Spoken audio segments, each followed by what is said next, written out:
it's all going to work. Because that would be great if everything would work. Oh, there we go. Okay. There we go. Oh no, mute myself. Good. Hear myself. That was not great.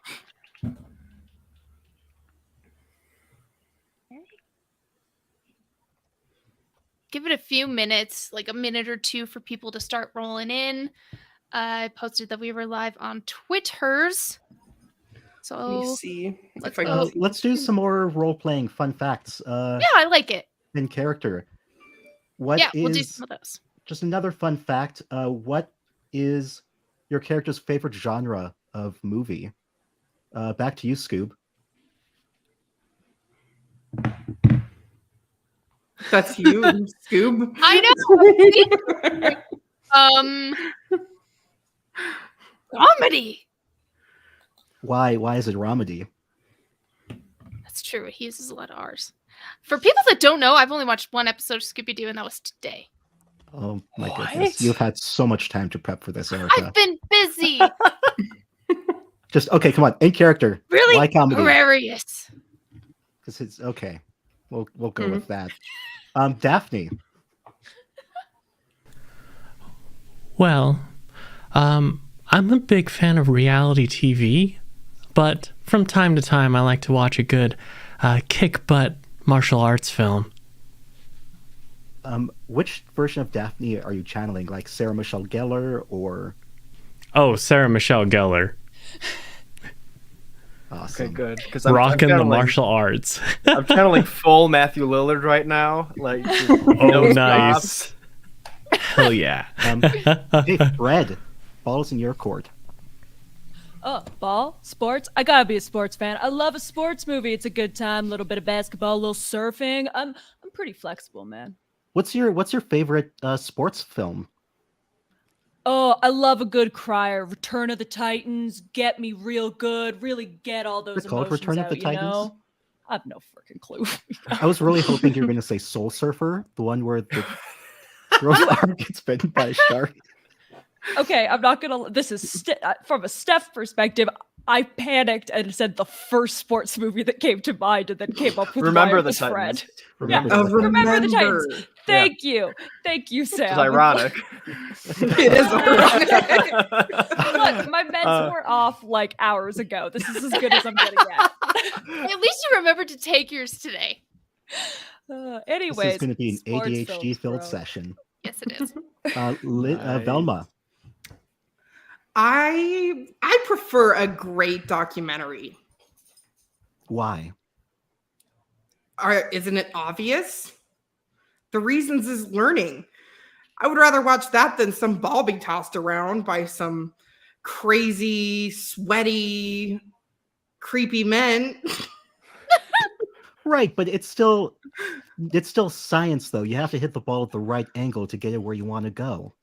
That's true, but a documentary about that would explain much better. Ooh, fair point, Velma. All right. Velma, I respect the vibe you're going for. Thanks, Fred.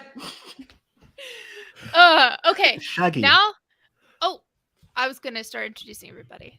Sorry, Shaggy needs to answer first. Oh, does Shaggy need to answer? Okay. Sorry. I thought we were going in order, and I thought you went already. No, okay. Oh, okay.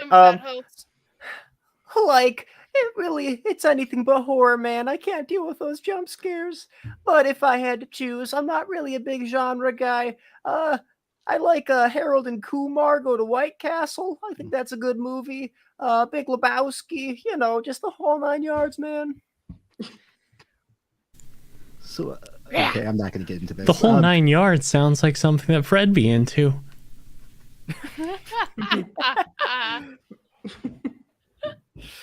Oh, goodness. All right, now that we are a couple minutes in, let's do a quick introduction. Welcome to all of our lovely viewers. I realize I'm using my hands a lot, and that's how I talk, and that's how I emote.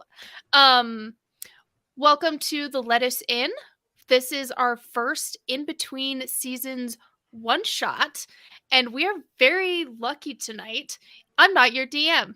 It's going to be Mika. So we're going to go around real quick, have everybody give a brief introduction, who they're playing, and whatever projects you may be working on.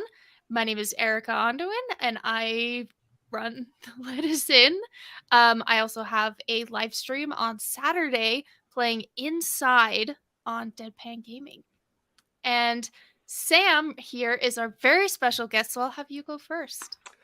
All right. Hi, folks. My name is Sam Cummerford. You might know me on Twitter at SamCummerford24 for various inane takes, and at our role-playing for ideas that have a fun little word in front of them that I probably shouldn't say in front of a family-friendly audience. But it's Family wonderful friend. to be here. Yeah, they're poopy ideas.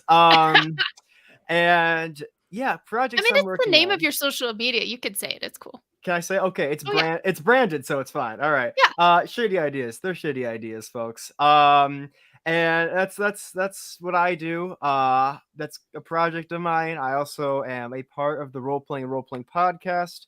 I'm also on a couple of shows. Got some projects in the works that I can't talk about yet, but you know, I'm just in the present. I'm excited to be here and to be Shaggy. So let's do this thing. Hype. Yes. We're so excited to have you. Your Shaggy voices.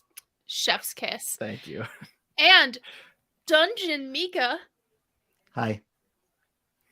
Hi. I'm everyone's favorite chaotic gay, Dungeon Mika. I'm Love it. your Dungeon Mika for the evening. My plug is I sometimes do a podcast called Queer Steak, where I interview current and former queer members of the Church of Jesus Christ of Latter-day Saints. It's a great one. And you muted yourself, Steph. When's my episode coming out? Ha! We have to re-record your episode. Okay. All right. That answers that. Yeah. And Lindsay. Hi. I'm Lindsay. I am a part of the Let Us In, and I do a podcast with my friends called Cutscenes and Cupcakes. It's about video games and desserts. You can find us on all the schmeeds, I especially love our Gmail, which we always joke about. So I love it. Make sure you email us at cutscenesandcupcakes@gmail.com. It's great. Those girls over there are my besties. I love them to Aw. death. And Steph. Hey, I'm Steph. I'm the Let Us In's token Canadian. I don't do a lot in the RPG world online, but I am half of a queer cooking and homemaking blog called Steph and Lottie's Queer Kitchen. You can find us at thequeerkitchen.ca. And then I'm here. And I'm definitely not wearing a rag as an ascot. Definitely not. No. Definitely You not. asked about that. But it's perfect. All right. Maybe. And last but certainly not least, Matt. Hello, I'm Matt, and I keep trying to pull bits of wig out of my mouth, and it's a struggle. I'm playing Daphne tonight, and Lower your camera just a little bit. We can only see. I will. See part I of your will face. work on that. So There we go. sorry about that. But you can find me on Improv and D&D on Twitter and YouTube, where I create, I do live streams, I do videos about using improv in your TTRPG games, and I'm just super excited to be playing Daphne tonight. Oh man, that is, as soon as he logged in with that wig, we were all like, so excited. All right, so now is the time where I hand everything over to Mika. All right. Hello, everyone. Welcome to the Let Us In Dungeons and Dragons Scooby-Doo edition. I'm your favorite, there we go, chaotic game, Dungeon Master. Or It's actually Dungeon on your Mika. shirt. Yeah. Got I this didn't for even see Christmas. that. Yeah. Branding. What? So we're playing the one-shot Fright Night, created by Stephen Pakotai. I'm so sorry if I butchered your last name.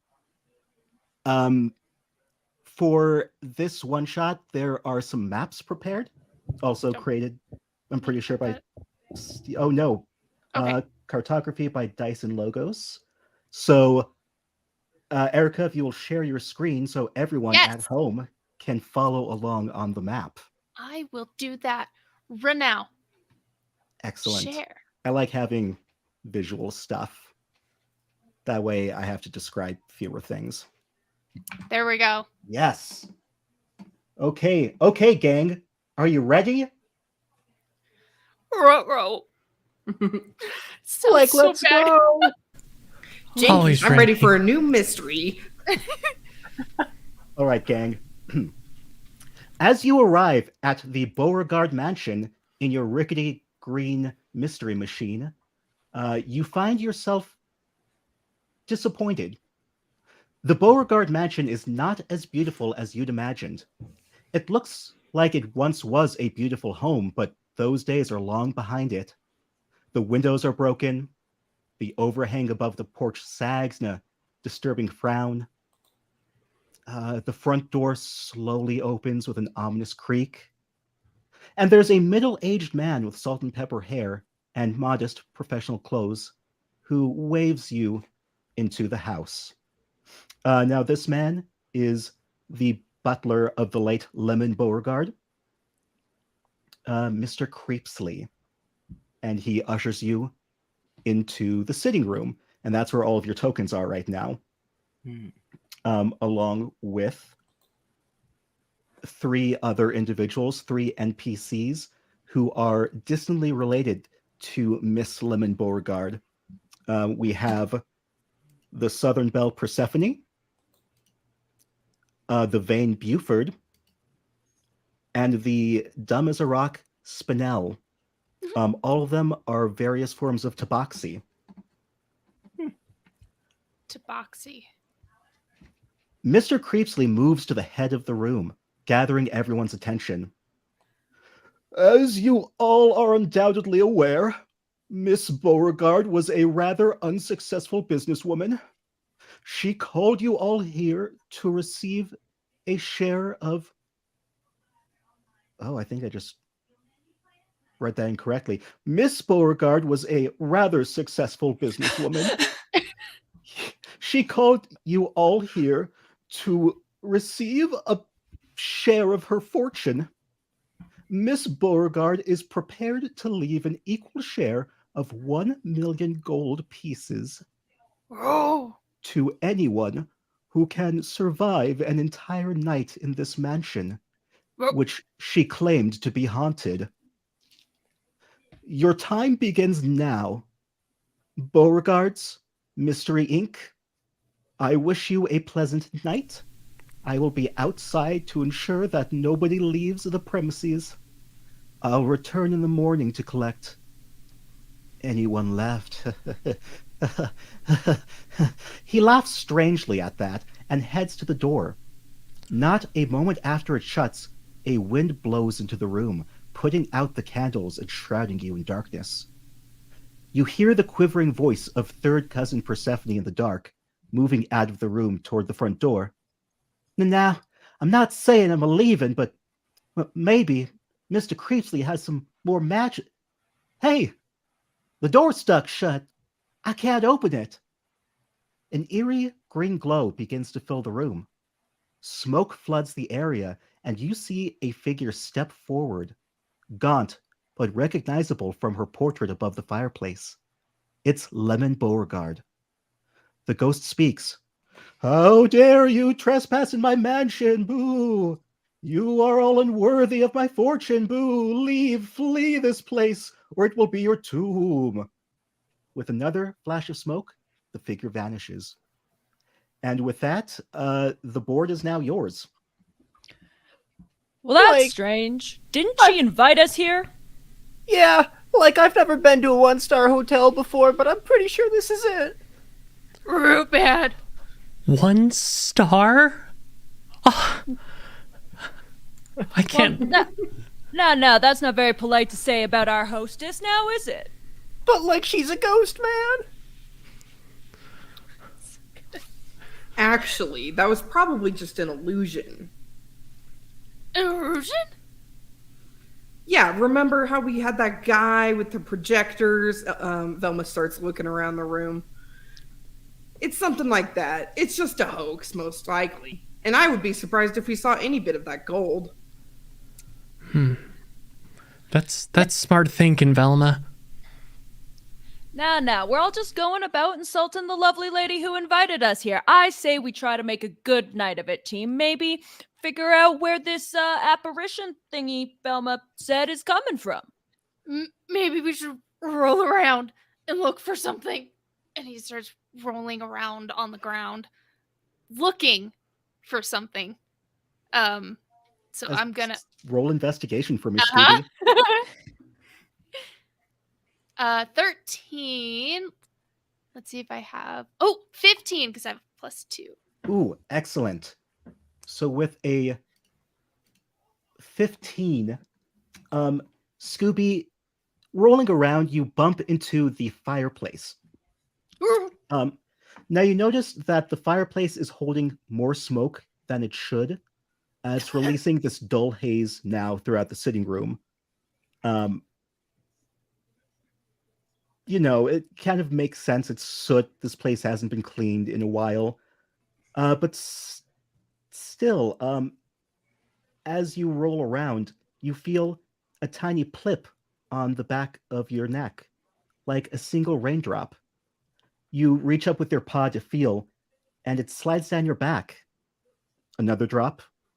They're coming more quickly on your shoulders and your hands. You pull back and see them on your hands. Spiders, dozens of them, scurrying all through your fur as you disturbed their nest. I need you to roll a wisdom saving throw. Yeah. And I'll be rolling at disadvantage. That's right. Scooby and Shaggy will be rolling at disadvantage. Yeah. 17 and Ooh. 14. Oh. So you actually passed that 14. So Scooby, Dang. you are a good boy. You're brave. And after you manage to survive the spider attack, I guess is the best way to put it. He's just gonna sit there all calmly with like stress in his eyes, just as you're kind of crying about this or trying to be brave, you find a piece of paper. And I just sent you the clue. It's up to you if you would like to read it and share with everyone. I will do my best to read this in my Scooby voice. Want to hand it to Shaggy or no? Well, that's Like, what'd you get there, Scoob? I can't read. And Scooby is illiterate? he holds up the scrap piece of paper. Shaggy, help! All right. Help! Give me a moment. I'll send this to Sam. I'll take the piece of paper. I'm not actually sure if Scooby can actually read or not. Like, I'm gonna be real honest, guys. I'm a little spooked right now, but I'll try my best. At least you're not covered in spiders. Yeah, man, that sounds real gross. Real gross. I begin this journal, as I fear I may be going mad. Spectral figures have pursued me throughout the winery, the vineyard, but no one else ever sees them. The clerics I've consulted detect no evil, no magic, yet I know what I've seen. Their advances are getting more aggressive. They tell me that I must leave the winery behind, that's my life's work. One of the clerics suggested that perhaps it's my own stress, my dedication that has brought these visions on. What a cruel joke that would be. That says journal entry number 1. That's a weird place to keep a journal in a fireplace, man. Well, gang, that sounds like a clue. I think we might have a mystery on our hands. I think you're right, Fred.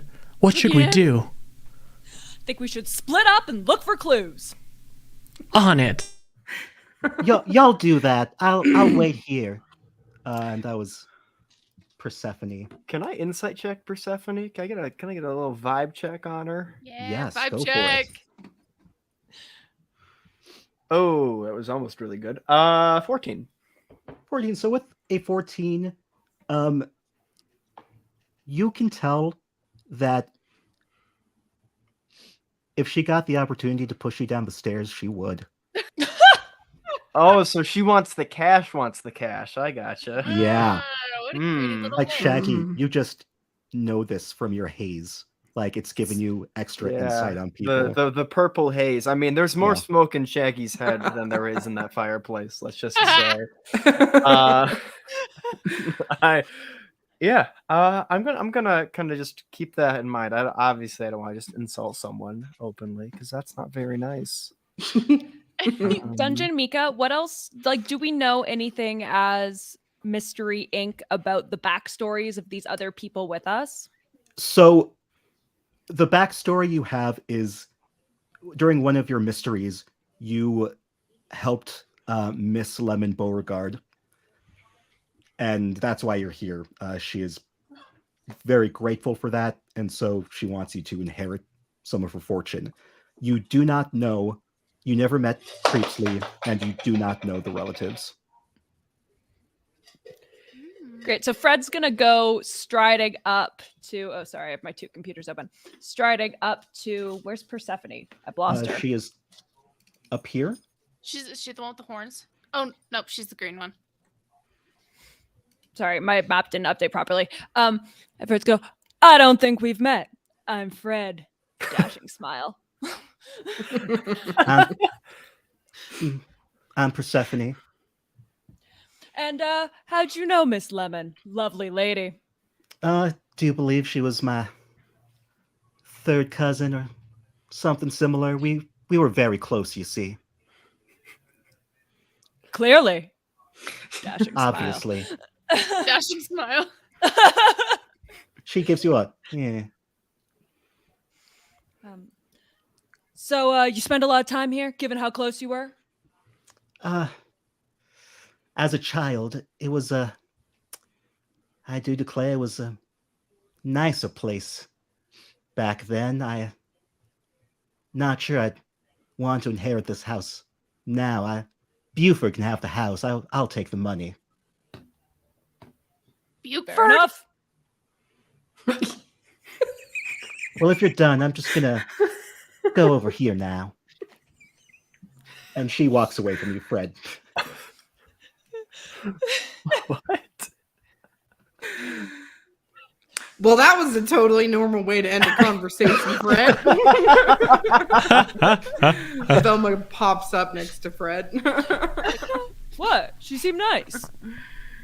Anyway, you said something about us splitting into teams. Why don't we split into teams? Right. We gotta split up and look for clues. I was thinking I could go with you.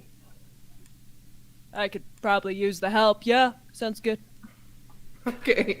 It looks like Daphne's already heading towards the tea room. Yes.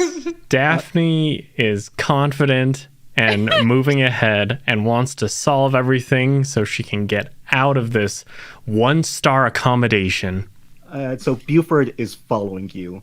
He's looking around a little disgusted at the state of the place. Oh, would you mind getting my bags? Your bags. Yes. I'm not the help. Oh. Can you not tell by this expensive suit that I am not the help? Oh, is it expensive? I'm sorry, I couldn't tell. It is the finest in Faerun. In fact, that's the name of the brand. The finest in Faerun. He opens up the... it's like sewn in somewhere. All right. I thought I would be able to recognize it upon sight if it were the finest, but... go ahead and roll insight for me, Daphne. All right. That'll be a 5. Oh, so you just think that this... Actually, no, I'm going to roll deception for Buford. Ooh, he just barely beats you with a 7. So you're not entirely convinced, but you think, okay, maybe there is a fashion outlet that I don't know about or I'm not familiar with. Maybe they're new. Oh, fine. Well, I like the old-fashioned stuff, but I'm I mean, if you aren't going to get my bags, then what are you doing behind me? You're the nicest looking one here. I feel like if I should be Rude. around anyone, the attractive ones should stick together. Oh, I'm sorry. Did Fred hear that? I Can don't I know. roll? Did you, Fred? I feel like you're too far away at this point, but you can go ahead and roll if you want to. I just want to. There's a. Velma would also like to roll. Everyone, All go right. ahead and roll then.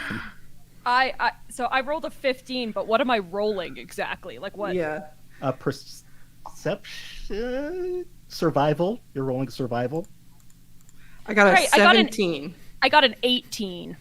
Ooh. So, Perception. what did you get? Glad we're using it on this. 20. 20, not nat.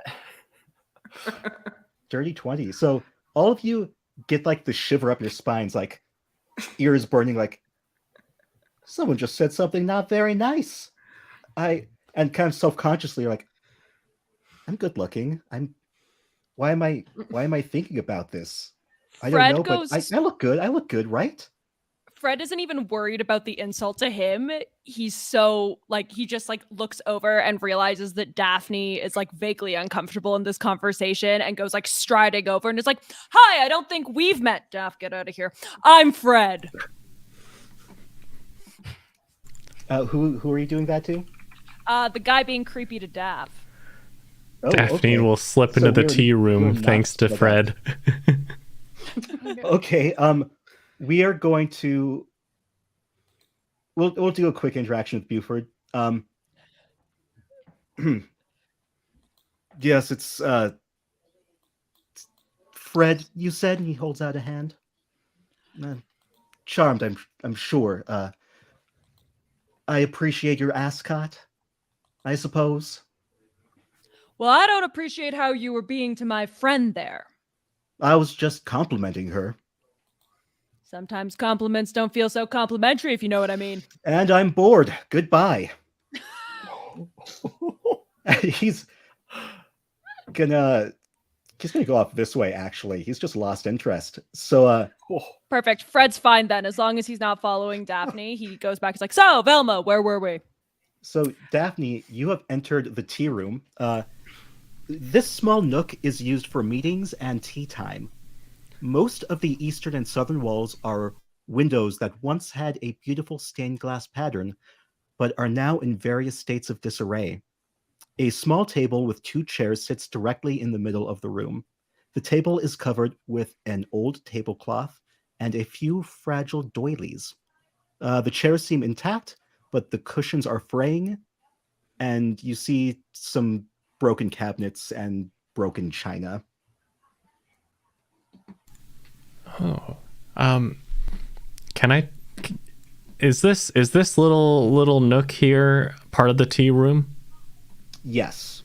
Can I take a look here? It just seems like a cozy little spot. Yes, go ahead and roll investigation for me. Great. And also keep in mind, you won't always roll a good investigation, so other players can go back to that room if they so wish to see if they can find anything. Well, Daphne is on fire with a 23. Oh, That's bananas. B-A-A. Nice Thank you, strong Gwen start, guys. Yeah. Yeah, so I'm going to go ahead and... so tucked beneath... So there's another table over there, doily. You see tucked beneath one of the doilies a clue. I'm going to go ahead and send that to you. And Scooby is just gonna follow Shaggy literally everywhere he goes. Let's see. Yeah, we're going to the library. Which is a little silly, I think, considering Scooby apparently cannot read.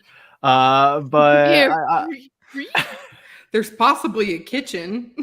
well, hold on. There is a We're kitchen. talking. Whoa, Yeah, whoa. we're going to the Go to kitchen. the kitchen. Like there might be some snacks to be had. All right, Ruby Matt, I've snacks. never messaged you. Oh, there we go. Ruby Rex. All right. I sent you the clue. And so it's up to you if you want to read it now or wait till you meet up with everyone. Ooh, I will read it when I meet up with everyone. Excellent. So we're going to jump over then to Shaggy and Scooby. There we go. Good. Take that off so we can see the screen. Okay. All right, Shaggy, Um, Scooby, what's going on? We're going to the kitchen to check out to investigate the food situation. I'm gonna reiterate once again that I have only seen one episode of Scooby-Doo, so my interpretation is gonna be totally incorrect. So, Scooby, at this moment, is the door open or closed to the kitchen? The door is open. It's like Okay. on its hinges. Cool. He's just gonna go charging in and start rifling through cabinets.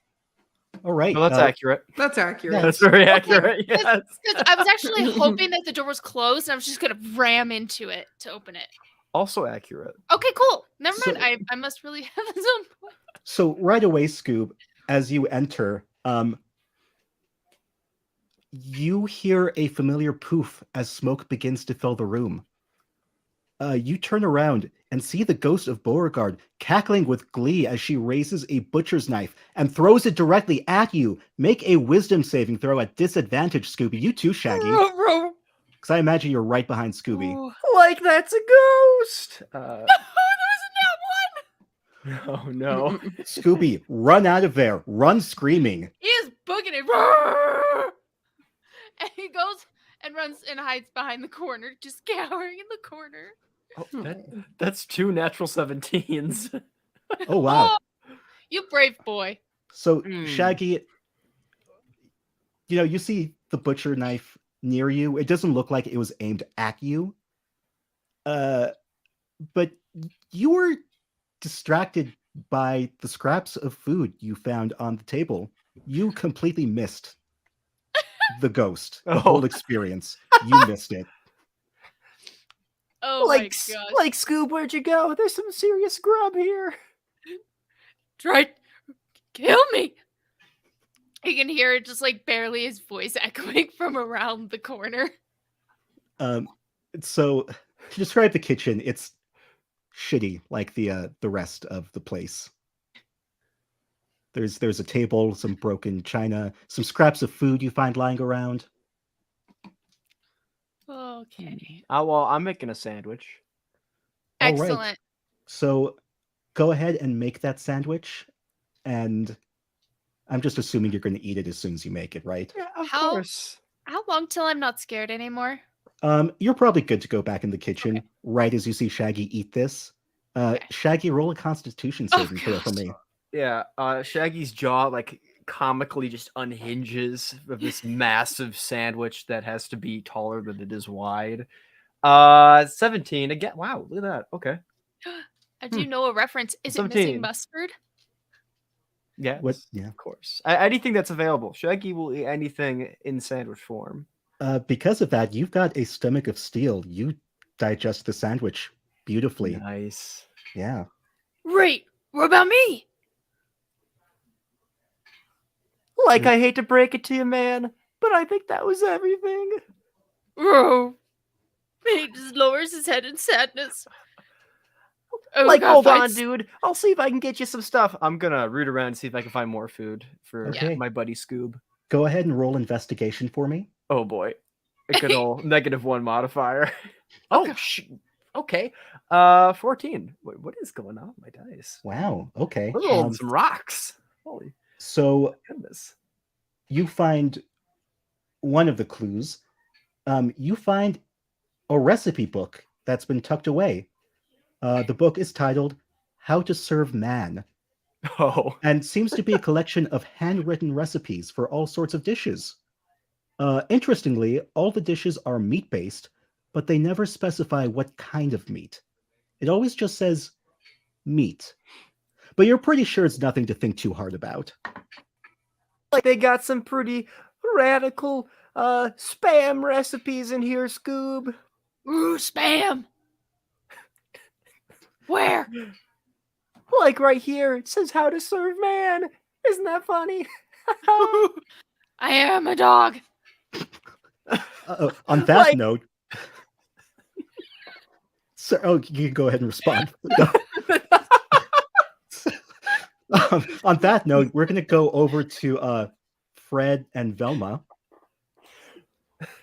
Who have to now pretend they didn't just hear that? That's not true. Steph has some thoughts, but Fred has no thoughts, just vibes. No thoughts, just vibes. So, Velma, gonna follow your lead here. I decided I was gonna be chivalrous and defer to your brains. I don't know what I'm doing. I'm not gonna lie to you. Very kind, Fred. I really appreciate that. We should start this mystery where all good mysteries start and finish. The library. Fred instantly regrets his decision, and you can see it on his face. Velma's just running, like running there. All right. Welcome to the library where learning happens. Give me one moment to make sure here we go.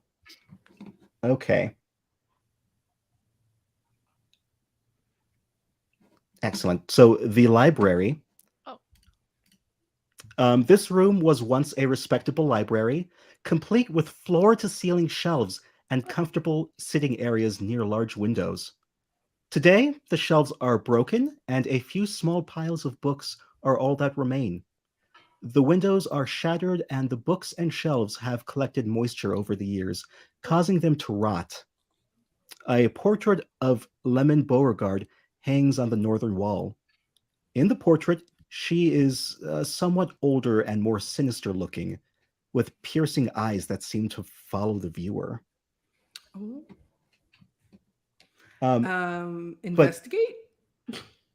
Yes. Sorry, you go first, Micah. I was going to say, you don't get too much time to look at it, though, because as soon as you get in there, you feel that something is off, and out of the corner of your eye, you see movement. The books are levitating. It's slow at first, but they begin to whip around the center of the room at high speed, and a distant, unseen voice yells, "Get out!" Before the books slam back into a heap near the broken old shelves. I need the two of you to make wisdom saving throws. Wisdom saving throw. Oh no. I got an 8. And that's with a +5 modifier. Oh,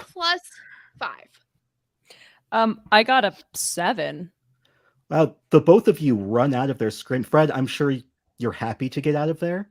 But yeah, the two of you get out of there. You're out.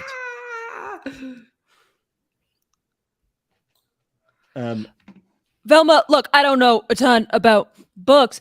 They're not supposed to do that, right? Absolutely not. But there's got to be a logical explanation as to why. I just don't want to find out right now. What don't you want to find out? And this is Spinel, who's approached you two, and he's got the look on his face. What's going on? Hey, have we met? Spinel. Tell me, Mr. Spinel. Yeah, it's me. What have you been... thank you. Mm-hmm. Mr. Spinel. Yeah, then. Spinel, that's me. What have you seen or heard anything weird besides the apparition that we all saw when we first came in? I saw a dog that could talk. That was weird. Whoa, there's a talking dog? That we gotta see. Yeah, it was over there. That's not a talking dog. That's a Scooby. What's a Scooby? It's our dog Scooby-Dooby-Doo. Oh, I see what happened. I'm okay. Scooby's a special dog. We were in the library. We saw these books flying around doing some crazy stuff. Don't go to the library. Never go to the library. Like all libraries or that one in particular? Because I'm with you. Yeah. You guys can't really believe that, right? Like, the library is a magical place. It's a place of knowledge, a place of learning. You just ran scared from the library. That's different. That's different. Yeah, no, I'm gonna not trust you on this one. Good old Spindle just stays out of libraries. So, how'd you know? How'd you know the lovely Lemon? She was my Spindle's great aunt or something. I'm not sure, honestly. So Fred like turns to Velma and is just like, is it just me or does no one know how they're related to this woman? I have no idea what's going on. If your name is your first name Spindle, is your last name Spindle? And so, like, he's cleaning out his ear.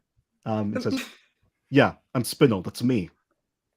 It's okay. That doesn't really help. Fred, what's up these stairs? I don't know, but we should look for clues. It's Mr. Spindle. If you want to come, you guess you can. Yeah, right. We're gonna go back over to Daphne. All right. I mean, after getting that one clue, Daphne's gonna head down these stairs. Is it clear what this set of double doors to the right is? Yes, that's the exit to the front of the house. She's gonna give that a little jostle. The doors do not move. I love that word. Oh, word. After giving it a shot, Daphne is going to continue forward. Is the door to the library still open? Yes. Okay, would I have heard Fred and Velma run out screaming? I'll leave that up to you. Okay.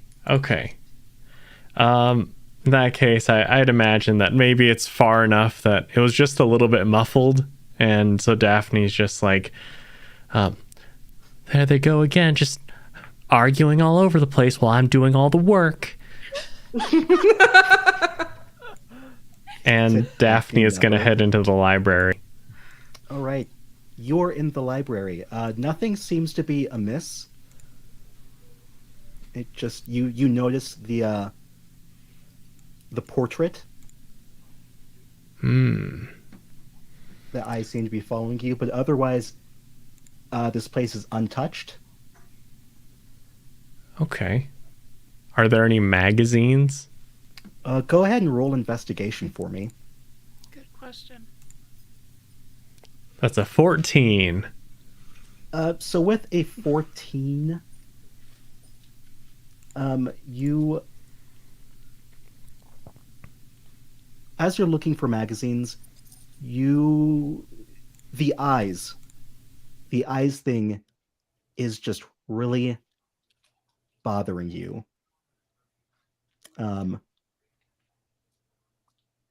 Yeah, and you just can't seem to leave it alone. Do you walk over to investigate the painting?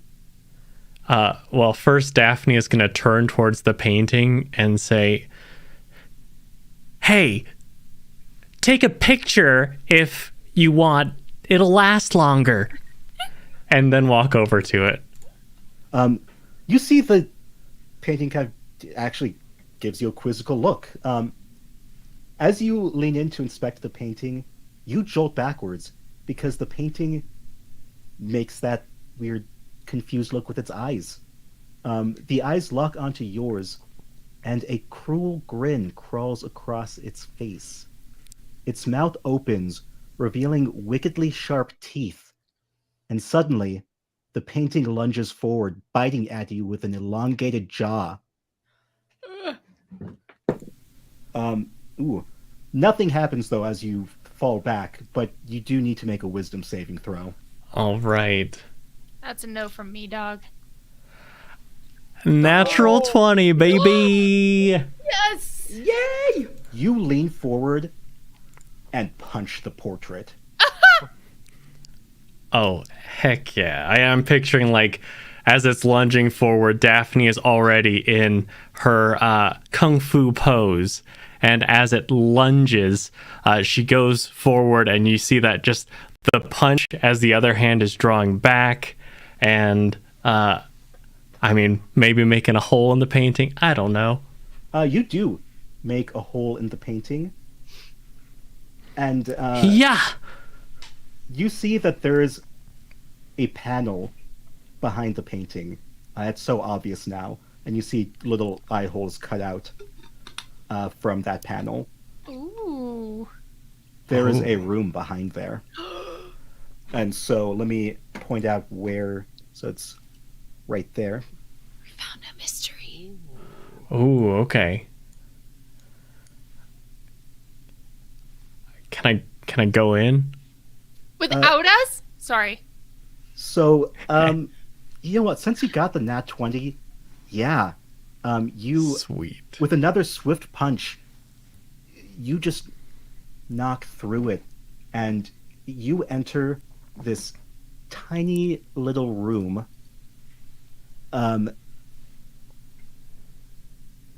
It's just this little spy room. It looks unfinished. It looks more like a large crawl space than an actual room. On the eastern wall is a thin ladder that's going down. You came in through the south wall that you broke down, and you see some controls with some strings leading outward. And so you weren't here for the floating books, but that was the contraption that moved the books. And additionally, you find a package of smoke bombs. Ooh. And with that, we're going to jump back to Scooby and Shaggy. I don't see any spam. Like, I've been looking for spam all over and I can't find any. What do you think this mystery beat is, Scoob? Man. Like, you think this is a book for cannibals? Wait, no. Not what I meant. I don't know. And he's gonna well, I want to roll and investigate to search more top shelves. Yeah, roll investigation. Oh, you mean like a man witch? Okay, that makes more sense, I think. And he's just like shaking his head vigorously as he's scrounging through. 15 plus 2, 17. Ooh. So you do more than check. So you don't find any other food on the top shelves. And now you're getting desperate and you're scrounging along the floor. Just want some Scooby snacks. And you're under the table now. And you look up and you notice a key stuck to the bottom of the table. Huh. This isn't spam, but maybe it's this key to a room? And he holds it out. Like, excellent detective work, Scoob. Would we? I mean, I don't know. Can I make like a check to see if I recognize any keyhole that might fit to? If I've one that I've seen thus far? Yeah, go ahead and roll history. All right, cool. I'm proficient in that, which cancels out my horrible score. Oh my goodness. I'm going to be killed so fast from the fighting if there is any, but that is a 19. I'm using all my good rolls now. Oh no! Oh, this is unfortunate because it doesn't look like it goes to any of the doors you've seen. Does But this you mean- know that for a fact. That is true. I've narrowed down the You've- doors I've seen. It's not that you've paid attention to the keyholes, you've realized that you have not paid attention to the keyholes. Oh yeah, that's much worse. Wait, go around and maybe just test them all? Like, that's a great idea, Scoob. Yeah, let's go. Let's start. We're just gonna with, go find some doors. Yeah, let's go door to door, as it were. I guess let's start here. Okay. I suppose it's a door. I would like to turn the key. So this door is unlocked. Oh, Well, that's embarrassing. Do you enter? Yeah. yeah, I guess. So this is a small indoor bathroom for guest use. It's a pull chain toilet that's broken. Toilet seat is cracked. The tank is empty, and the pull chain is actually missing. And then on the western wall is an old porcelain sink that's below a clouded mirror. Um, Do Can you I look have around at all? a real bit of privacy. I need to go to the bathroom. Like, yeah, sure, man. And Shaggy kind of thinks to himself how it is kind of weird that they've taught the dog to use the toilet, but then just walks out of the room. Um, so here's how it's playing out in my head. He's gonna use the toilet because he needs to pee. But while he's there, he wants to concentrate and look around while he's sitting there awkwardly. So, Scooby, you look over to the mirror. Something seems fishy about it. You can feel it in your doggy bones. You focus more and more on it. And you look away maybe for a second because you're done tinkling. But then when you look back, there is a face in the mirror. It's the ghost Okay. of Beauregard, and it cackles as you jump. Okay. Then with a puff of smoke, it's gone. Make a Okay. wisdom. Make a wisdom saving throw. 12. Sorry, while 16. Scooby does that in this very intense moment, I don't think I've heard anyone above the age of a kindergartner use the word tinkle.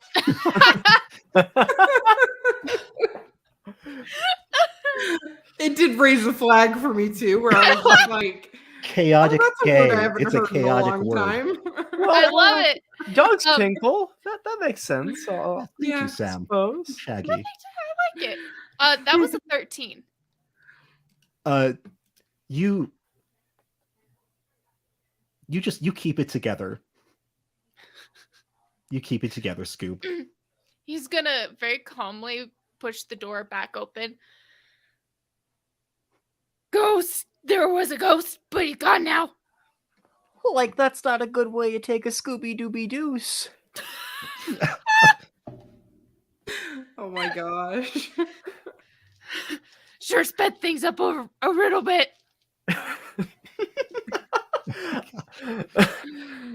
Like, I'm gonna check to see if there's still a ghost in the mirror. Yes, so you go in and there's nothing. The mirror is just clouded. So Steph is having computer troubles, and she will be back momentarily. So we'll just hold off on Fred for Yeah. now. Okay. And Uh, Spinel. And Spinel. Oh, we all love Cat loves Spinel. That's That's their me. favorite NPC. Spinel is amazing. This is Spinel Tap. Hey, Ah! that's Spinel's last name officially. like, Scoob, I hate to gaslight you, man, but I'm not seeing any ghosts. He's gone. He just nods his head. It's okay. Can I make an investigation check to see if I could find any, like, I don't know, ectoplasm or stuff in this mirror? Yes. Okay. All right, let's make one of them. Oh my god, what? 17. Yeah, you're gonna die in the. I'm gonna whatever die. fight. Yeah. Right, like this is not Don't like you me dare rolling. die. This is not me rolling physically. I am rolling in D&D Beyond. They can all see my rolls. I am rolling really well for some reason. It's great. I don't even Welcome have back, D&D Fred. Beyond pulled up. It is. If you look at the Whatever. log, Yeah, it's witnessed. wacky. Okay. Really But wacky. I've got like too many other screens pulled up, so as long as someone else is paying attention, I guess. I trust you. Yeah. You actually find some powder, some smoky gunpowder type stuff.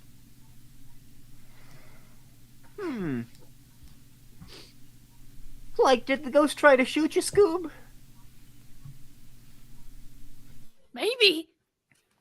I don't really remember. Or explosive powder. Same thing. Meh.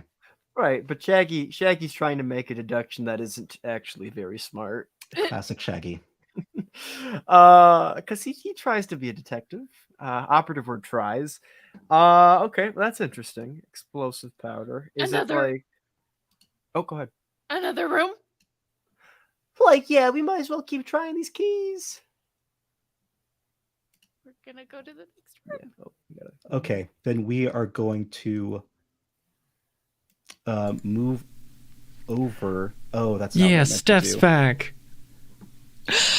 Yeah, sorry guys. My work computer has now given up on life. And that sounds like a job for the IT department in the morning, but I'm back and that's what matters. Yes. So Velma and Spinel. So the map should be changing.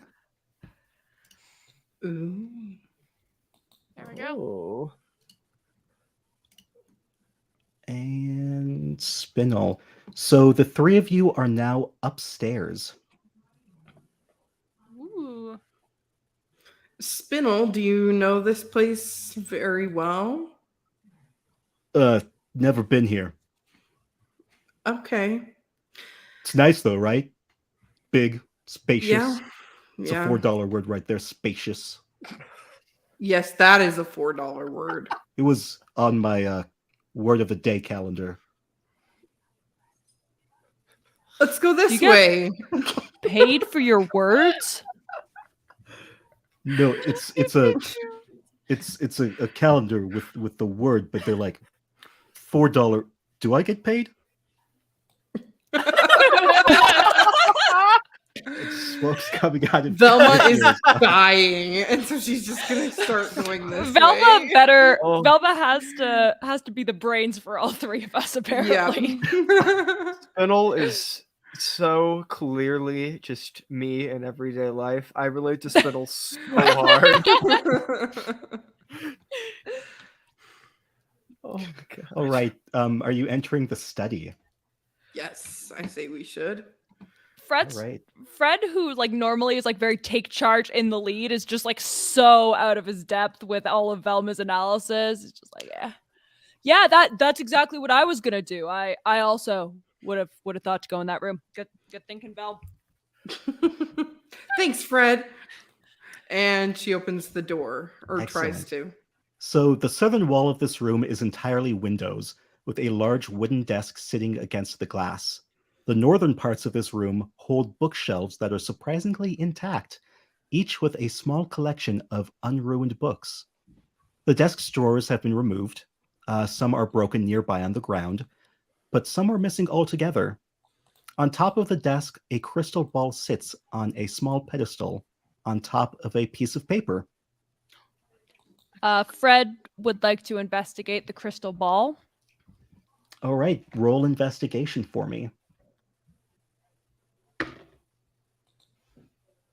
I'm concerned about how well we're all rolling. I got a 16. 16. So I'm gonna go ahead and actually say that was an Arcana check. This crystal ball is magic. Ooh. Whoa! I read about these magic crystal balls in Magic Quarterly last week. Awesome! You read Magic Quarterly? I don't know, man. There's cool magazines. I read the cool magazines. I don't know what to tell you. Books, though, not so much. Oh. Uh, Well, Fred, it seems like you did find something special there. I wonder if it was like owned by a famous wizard or something. That would be cool. what's a crystal ball? Oh, look at this. It's made out of crystal and it's like a ball shape. Like I feel like I should like hit it with a bat or something. We could have a game. I want to touch it. Oh, sorry, Spinel. Sorry, go ahead. You said it was sitting on top of a piece of paper. Can I check that out while these guys are excited about the crystal ball? Yes. Sorry. Do you go for the piece of paper? Yeah, How do you grab it? What? gingerly. Like, do you pull it out from the crystal ball? No, I think I would just kind of put a finger on it and slide it across the desk towards me. Okay, the piece of paper. So Interesting questions. roll a sleight of hand for me. Okay. I'm getting Indiana Jones vibes. Uh-oh. I think that during this explanation, Oh, as like no. Velma's trying very hard to like sleight of hand it, Fred's like, "Oh, you want me to get that for you, Velma?" And just Yeah, scoops it up. that's how it goes because I got a nat 1. So So yeah, Fred's just like, "Oh, you need some help there, Velma," and scoops it. So Fred, as soon as you grab the crystal ball, you disappear. Yeah, Oh. that seems correct. And we will get to you momentarily. But yeah, Fred, you were gone, so it's just leaving Velma and Spinel. And Spinel says, Is that what crystal balls do? Sometimes, Fred? Fred, or can you hear me? Nothing. Huh? I don't think he can hear you. Well, we need to find my friend so that I'm not left alone with you. Do we? Um, I'm in no rush. okay. Let's look around and see if we can find anything else interesting in here. Do you see the crystal ball? Maybe we can go where he went. The crystal ball is gone. Okay. You killed Good Fred. news, you can take the piece of paper now. Sure, I'll do that. Okay. Let me go ahead and message you what that is.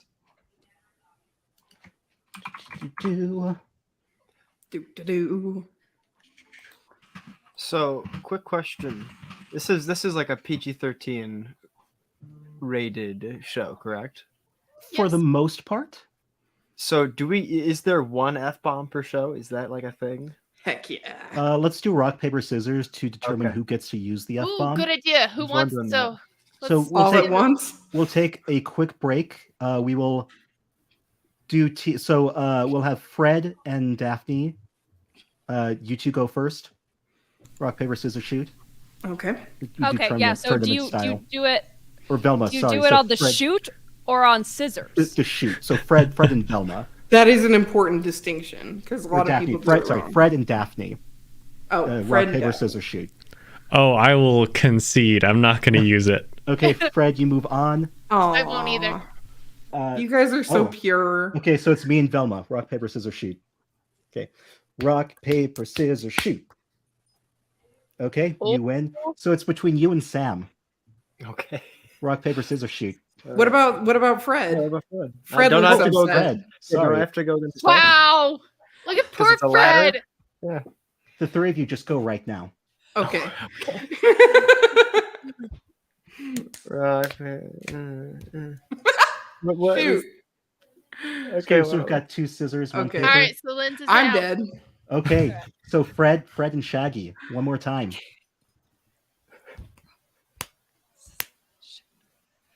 No. Fred, Ah! you get the F Thumbs bomb. up. No, I gave a rock, or Oh, at least okay. my phone was on top of the rock. Gosh, dang it. All right, Fred, Darn. you get the F So- bomb. So there's a headcanon wisely. about like everyone has a catchphrase in the Oh, show, yeah. and there's like this whole debate about what Fred's is, and there's this one fan theory that it is in fact the F bomb, and so this That is feels like an fantastic. appropriate homage to the show. Perfect. But Chad, I think Chad is agreeing with you. Fred would get the F bomb. F off, Fred. That's how it was used. All right. We are going to jump back to Daphne. Great. So, in the little secret cubby hole, I found the smoke bombs and like the levers. Yes. As well, did you say there was a ladder or like a tiny passageway? Yes, there's a ladder going down. All right. Daphne is feeling brave. Daphne is of the mindset of, no one needs to save me. I'm going to go forward and solve this. And so she's going to go down the ladder. All right. We will end there for you, Daphne. And go back to Shaggy and Scooby. Okay. We're gonna keep going door by door. Heck yeah. All right. You see Buford wandering around, and he looks at you, Scooby. I had to zoom in to see if that was you, because you would take a photo like that. No, it's not me. I do Bummer. have a photo like that. I know, that's why I thought it was you. I think it was for my senior photos in college. I think so. So Buford, Anyway. see if I can remember his voice. Yes, hello, dog. Your fur is actually quite beautiful. Would you sell it to me? Excuse me? I'm just Will saying. you sell me your suit? We can trade these. No. Are you sure? He pulls out a checkbook. How much? How much do you want? Shaggy? Like, I don't know, Scoob. If I'm gonna be real honest with you, most of the villains in these capers end up being capitalists who just hide pretending to be monsters. So, like, I wouldn't trust them anyways. Plus, it's a check, so you never know. It might bounce. And he jumps up and down. That's a no from me, dog. And he turns around abruptly and checks to see if the door is open or locked. The door is open, and Buford is gonna. I'll get you to sell me that fur. He's gonna stick around. What? Wait, isn't he a tabaxi? Yes. Oh my gosh, you're right! Oh, is he one of those hairless cats? Yes. Oh my gosh. Oh. That is too good. That's incredible. So Hairless cat in a suit. Why it's does sort of like that fit Miyazaki so film, The perfectly? Cat Returns. Oh, I guess that wasn't Miyazaki, but Oh Ghibli my film. gosh. So Scoop, as you open the closet, a huge clattering is heard as a shape tumbles outwards. A skeleton, small bits of decaying flesh still stuck to its rotting bones. It falls forward out of the closet, tangling you up as it crumbles to the ground. Yes, I'll roll a wisdom saving throw. I think I gotta do one too. 18. I'm doing for Buford. Oh! Well, it's fine. I had a natural 20 and an 18, so let's go with Okay. 18. That's a net one. Data places! There it is. There it is. Shaggy, There's as you the- run, you knock into Buford. Uh-oh. And then Buford gets up and runs with you wherever you go. I'm actually on the second floor map. I don't know if that's. I don't know. I think it's just Uh-oh. lagging a little bit. I think Shaggy saw people go upstairs, so he's running up the stairs. Whoomp. And then Boom. Scooby's gonna kind of like look around the corner like, Scooby, you managed to get the bones off of you. You're not quite sure if they're real or human or not. So as you push them aside, do you go into that room? yes, but at the same time he's gonna pick up one of the clean bones and like give it a little crunch to see if it's really a bone. It's not. It's plastic. He spits it out. Ugh! I was all excited. Were you goes to the hoping to room. eat a human bone? He just wanted a bone. Okay, I actually watched a Scooby. I only say this because Erica, I know you barely see any Scooby Doo. I watched a Scooby Doo episode last night as part of my studying, where Scooby kept trying to eat dinosaur bones. Oh my my gosh. I just connect really well with Scooby. We connect on a certain level. Okay, so he's gonna go inside the closet. All right. So it's mostly empty. There's a few empty hangers on the rack inside. The only thing of note is one ratty moth-eaten jacket hung on the right side. Do you want to investigate? Yes, because he wants to put it on. All right. Okay, so I'm gonna roll investigate. I'm mad that I'm rolling well. 21. Wow. Wow. Because we're all gonna die. So you Or find we're just gonna breeze through it. a button, Ooh. and you know if you press it, it's going to set something off. Oh, he's gonna press it. For sure. No second, no, that single brain cell says press and he presses. The entire floor of the closet swings open. and you slide down. Make a dexterity saving throw for me. Yes, sir. That was a nat one. Ooh, you take 6 bludgeoning damage Oh, as you land. he kind of just whimpers. I guess Can I'm I gonna can I go- say the thing? Can you what? Can I say the thing? Yes. Like Scooby Doo, where are you? All right. So we are going to Oh, it's good. kind of stick with Scooby. In the basement, this is where Fred, Daphne, and Scooby are. Why? Oh. So Hello. How'd you you get down here? you are in the basement landing. Let me find the. So it is. It's dark. There are no windows. No obvious candles to light. The walls are constructed from brick that slightly sags with the earth pressing in. There's an octagonal table, some chairs covered in tarps. You see a staircase by you, and that's it's about it. Erica, to Dungeon Master question. How do we get inspiration to get Scooby snacks? Oh, actually, I'm gonna go ahead first. Give Shaggy a Scooby snack for the Nice. Scooby Doo. Where are you? And then I'm gonna give Scooby a Scooby snack for Yes. just being Scooby. So as do some quick role playing. Okay. Before we get to this next bit. All right, guys. How'd you get down here? Scooby? Fred? Oh, good. I was looking for you guys. Looks like we've split up. Found any clues? Just shuffling the groups. I found a key.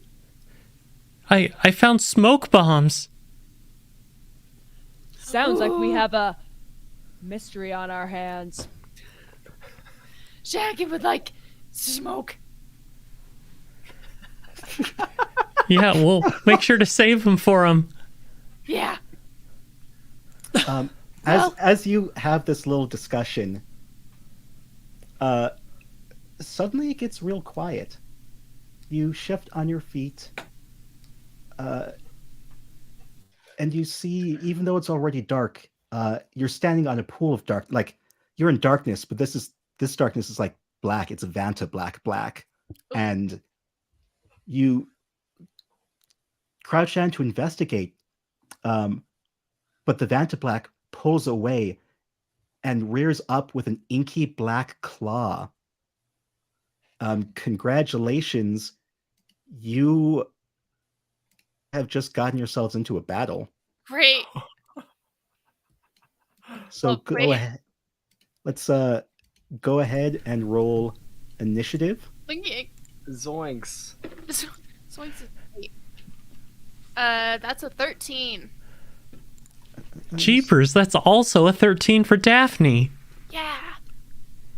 What? I got 12. Just you.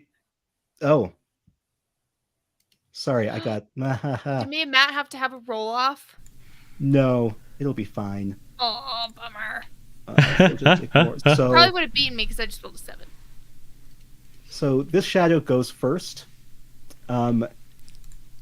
He's just like gonna move through the floor, and then jump up in front of you, Fred, and hits you like it engulfs you in shadow, and it deals 5 damage to you, as you can feel it kind of sapping your strength away. What? There's no like roll or anything? Just like A+ hits me already? Yeah, it was an Sure. attack roll. Yeah. Uh-oh. And then the other shadow is going to move over to Daphne here and attempt to do the same thing. But Daphne, you avoid it somehow. How do you avoid the attack? Oh, I'm picturing like as it's swinging at me, Daphne may have seen a certain theatrical production once or twice in which a character avoided projectiles by leaning back in slow motion.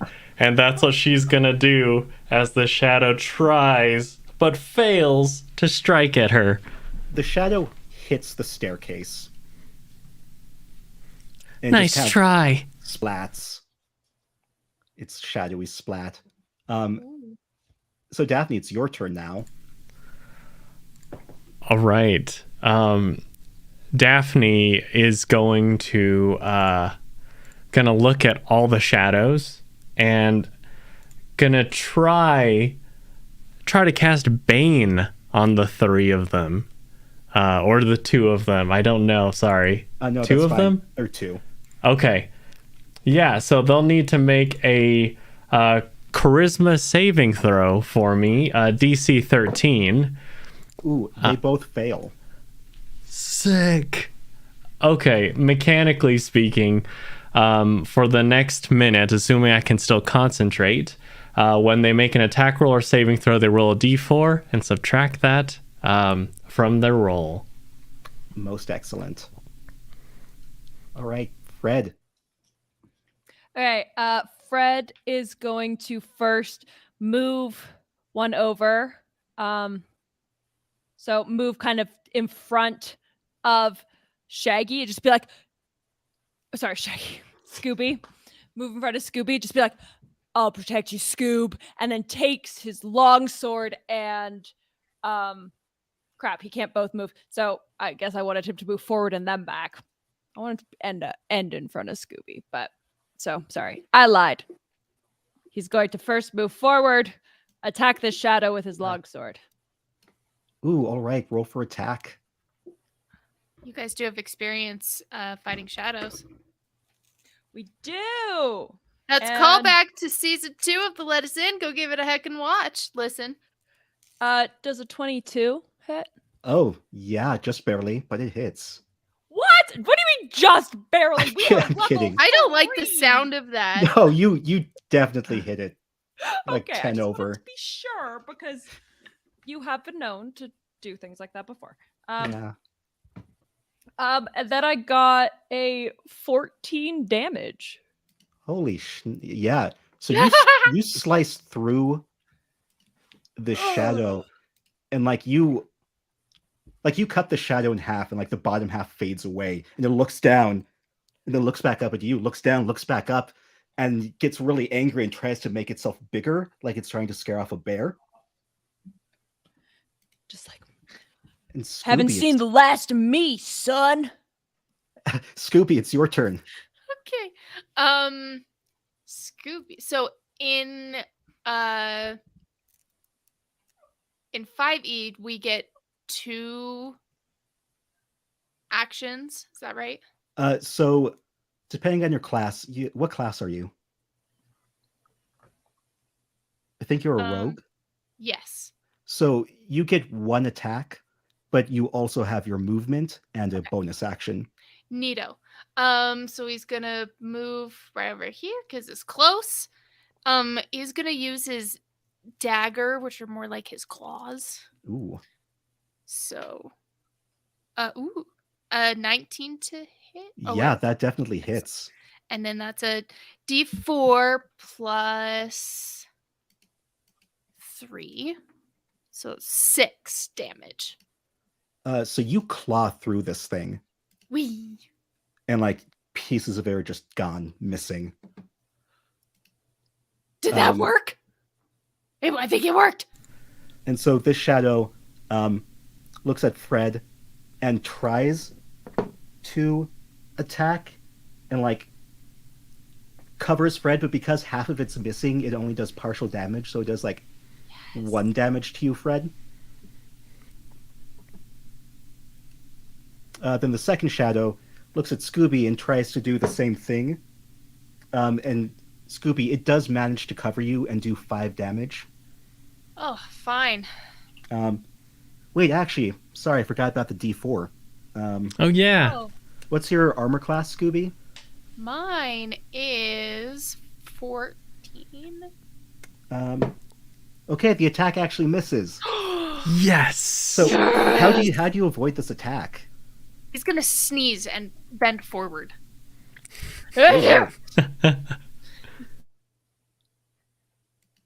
Daphne. Great. Daphne is going to look at the one that Fred has cut so cleanly in half. And she is going to call out, "Hey, don't you know that black is so totally last year?" And viciously mock it. Ooh. Dang, girl. As so I'm is that wearing a black. saving throw? Yes, that'll be a wisdom saving throw, and with Bane still active, you'll have to minus that d4 for it too. So the shadow looks at you, and somehow you can tell that it looks like it's going to cry. Like it's just looking at itself. And it screams silently, clutching at its head, and just poof, it's gone. You shamed it to death. Great. Good job, Daphne's- Daph. So Fred, Thank it's your you. turn. Actually, you know what? The other shadow is also hurt by this, and it Oh. runs away to go change outfits. And so that's going to be our basement adventure. So we are going to jump back to the second floor. Let me go ahead and move Shaggy and Buford. Oh. Should Uh, zoom in on these guys. Hold on. These are great tokens. Where did you get them? It just automatically does that. The photos that are for the Yeah. Mystery Inc. characters came with the module. Nice. It's pretty legit. Yeah. They're really cool. They're really cool. All right. So yeah, Shaggy, Buford, you guys have just made it up the stairs. So where are you going to go? This is a weird situation. My computer is frozen. I don't know if you can see me moving or hear me talking. We can hear you. Okay. Yeah, my computer screen is frozen, so I can't really access any of this stuff, unfortunately, at the moment.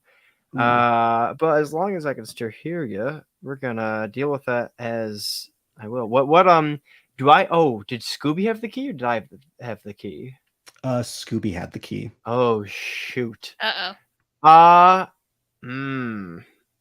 Okay. Well, I'm gonna try to find Scooby then, as I did say the famous line. So Yes.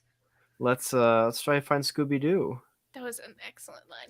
Thank Excellent. you. So you're on the second floor now. Are you going to search the second floor? I mean, I did see Scoop go. Okay, well, I think my rationale is like I saw Scooby like go into the closet, right? You did not. Yeah. You Well, saw him kind in of. front of the closet. Oh, yeah, that's right.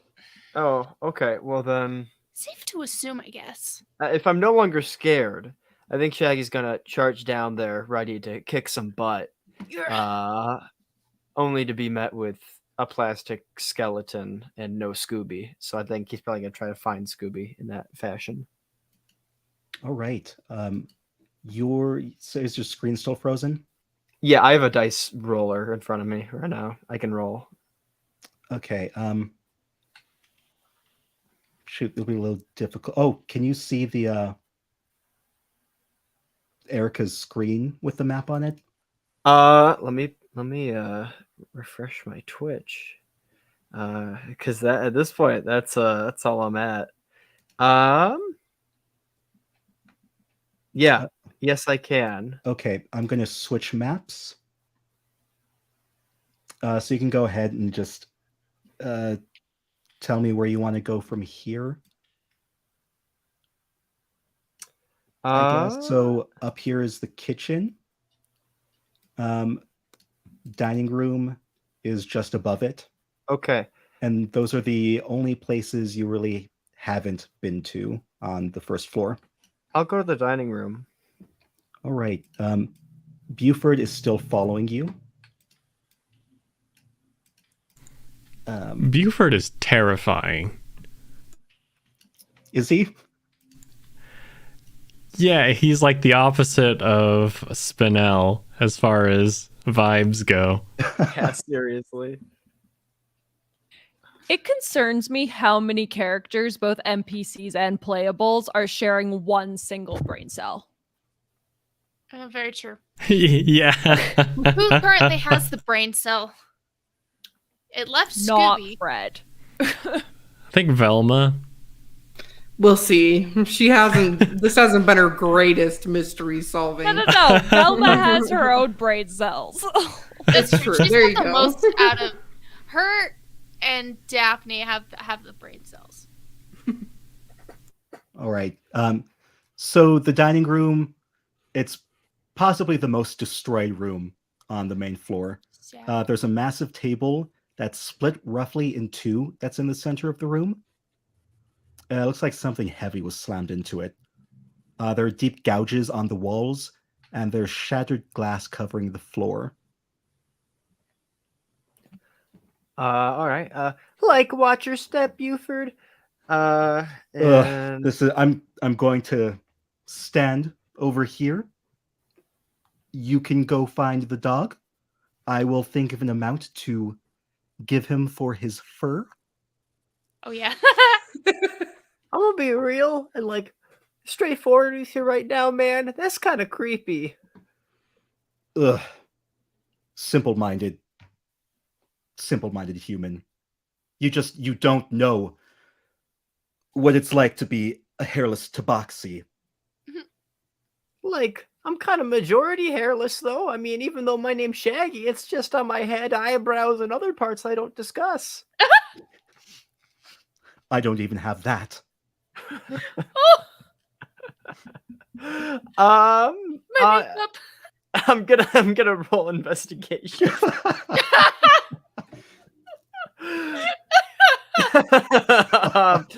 All right. Remember? That is a 15. Oh, excellent.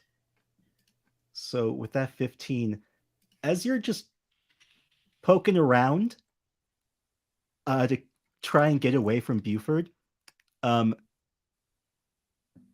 there's a small what is it? You slide your finger across a raised plank of floorboard and find a switch. With a click, a small square hatch in the floor swings open. You can see no floor through the hatch, but wait, what's that? A small flicker of light below, like a match. You squint to look harder, and suddenly you feel yourself falling forward, tumbling into the hole. The small light grows into a burning inferno, wreathing you in a cocoon of red-hot fire. You hear the tormented screams around you and know that you are trapped in some devious hell. Oh. Okay. With a jolt, you pull back from the hatch, and it slams shut. You're back where you started, and the hatch has disappeared, as if it were never there. Make a wisdom saving throw for me.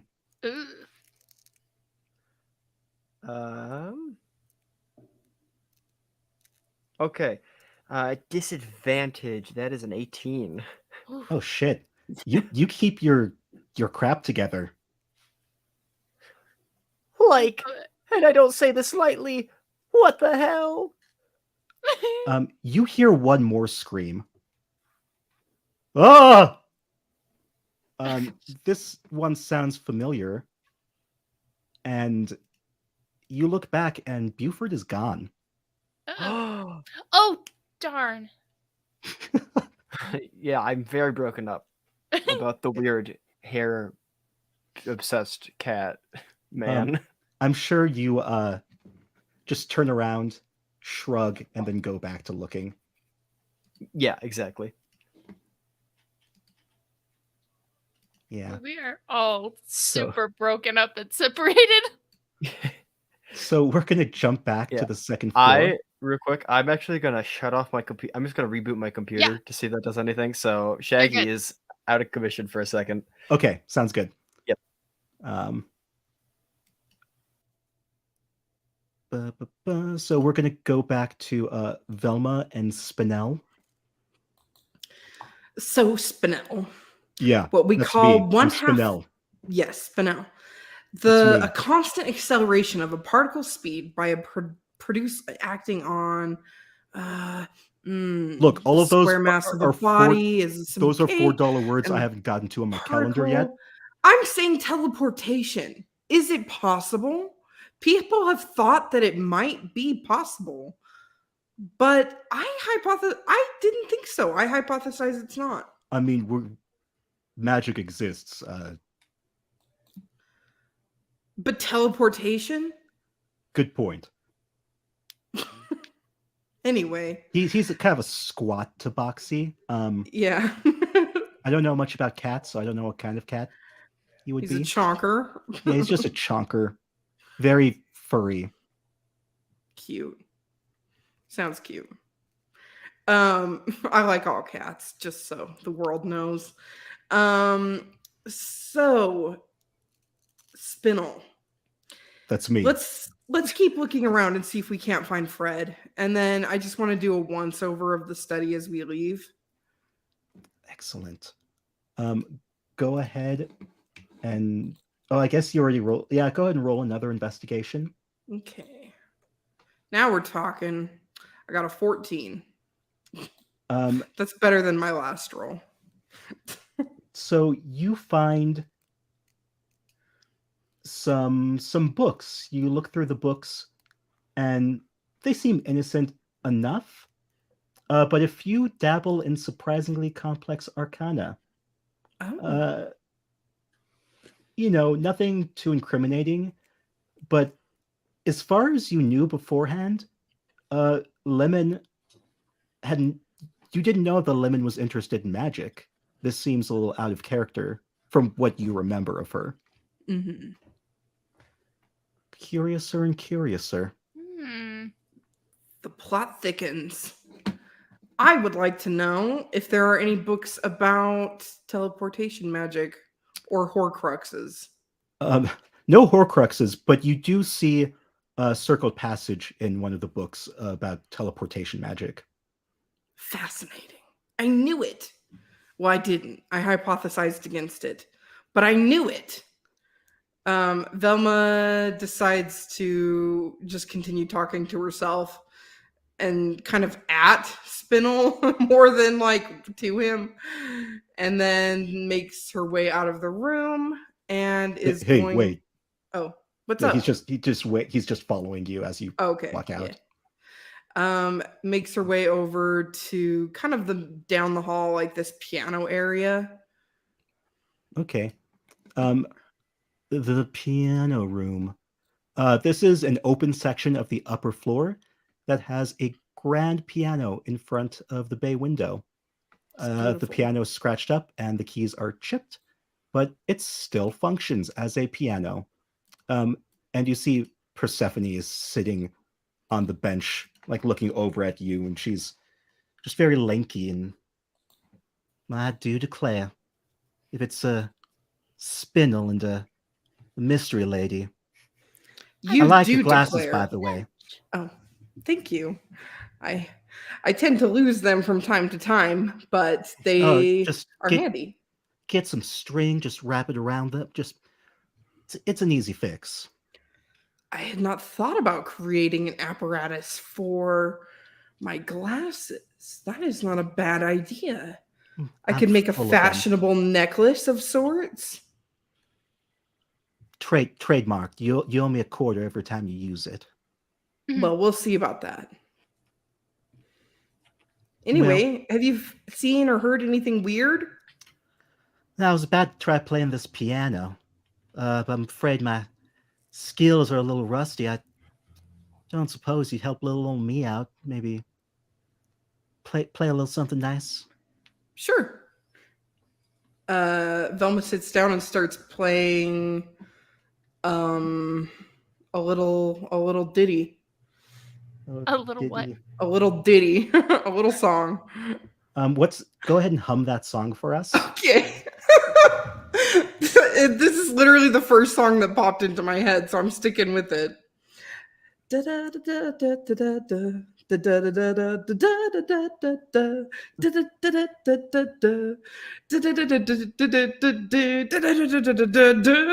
a My Chemical Romance song. Copyright strike. Yeah, I don't think I sung it in tune enough for them to sue me. You tickle the ivories, and the sound of the slightly out of tune piano begins to drift through the drafty halls of the Beauregard mansion. You play your tune, but after a few measures, you realize that you're playing a duet. A set of Ooh. ghostly hands dance over the keys at the other end of the piano. Slowly, your gaze follows the hands up to see a full apparition of the ghost of Beauregard sitting next to you. She locks eyes with you and laughs, boo, as the piano flies open, unleashing a swarm of bats. Oh my, I assume this is a wisdom save. Yep. Man. 17, this is kind of normal. Like, this is an everyday experience. Yeah, you stand your ground. Spindle, on the other hand, and just runs out to a different room. And Persephone just stands over and goes, huh. Now, I wonder if there's some kind of attraction I can build, or you know what? Now, hear me out here. What if we, in some retelling of the story, combine that ghost with those bats and create some sort of Batwoman? It sounds like a good idea to me. I think that would sell. I want a quarter for every time someone says or thinks about it. You're a little money hungry, but I Well, think you have good ideas. That's why I'm here. I need money to pay for these ideas. Mama's going to be famous. Velma starts playing a different My Chemical Romance song and wonders if any of the keys seem sticky, like they can make a contraption while she's making conversation with this wonderful Actually, southern lady. You do find some ectoplasm on the seat next to you, Eee, or what you gross. assume to be ectoplasm. I take a fingerful of it Oh. and smell it. Go ahead. I'm going to go ahead and say it doesn't smell like anything spooky. Okay. In fact, it seems more like makeup than gooey. Okay. And with that, Fascinating. we're skipping down to the basement. Oh yeah. So, what are y'all doing down in the basement? Scooby's going over here. Not even really talking to anyone, just starting to see if the key can unlock any doors. Okay. There's one over here. Fred would like to investigate the shadows, or like where the shadows used to be. All right. First, Scooby, make an investigation check for me. Let's see. Investigation. Let's see if I have any pluses. Okay, 15. All right. I just realized I didn't actually need you to make that, but it's a huge door. It does seem to be locked. You think the key might fit, but we're going to skip over to Fred. Fred's Aw. investigating. Fred, go ahead and roll investigation for me. Excellent.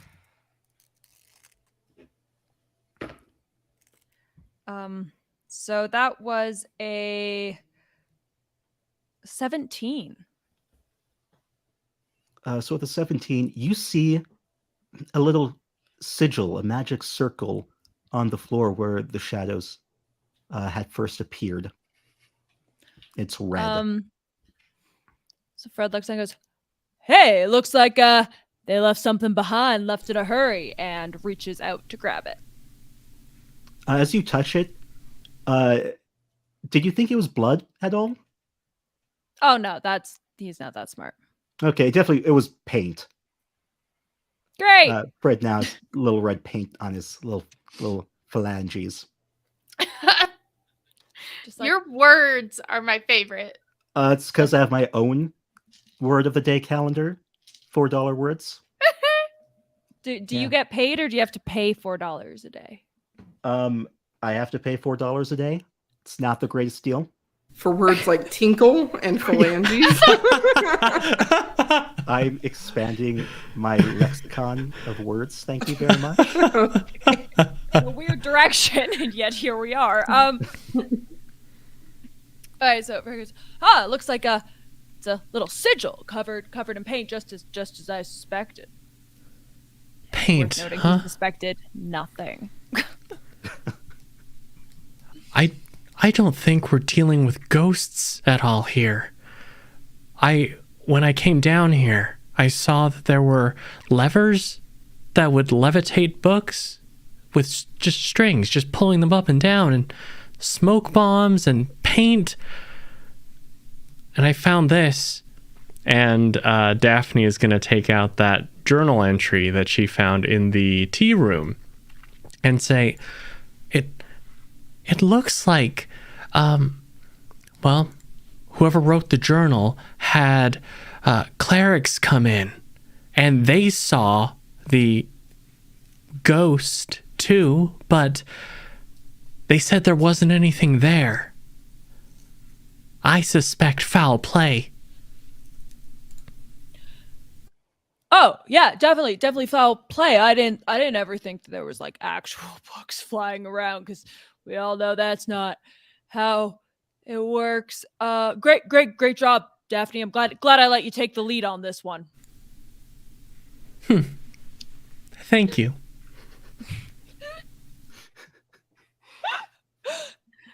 So does the key work? The key does not work. But you do notice that the door is actually unlocked. Do you walk in, Scoob? Not yet. He sees this other door over here and wants to go try that one. Okay, this door. Yes. So you go through into this door, and it is a wine cellar.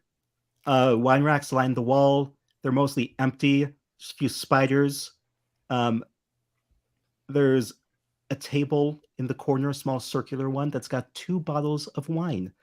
And you vaguely remember that Lemon made a lot of her money from selling wine.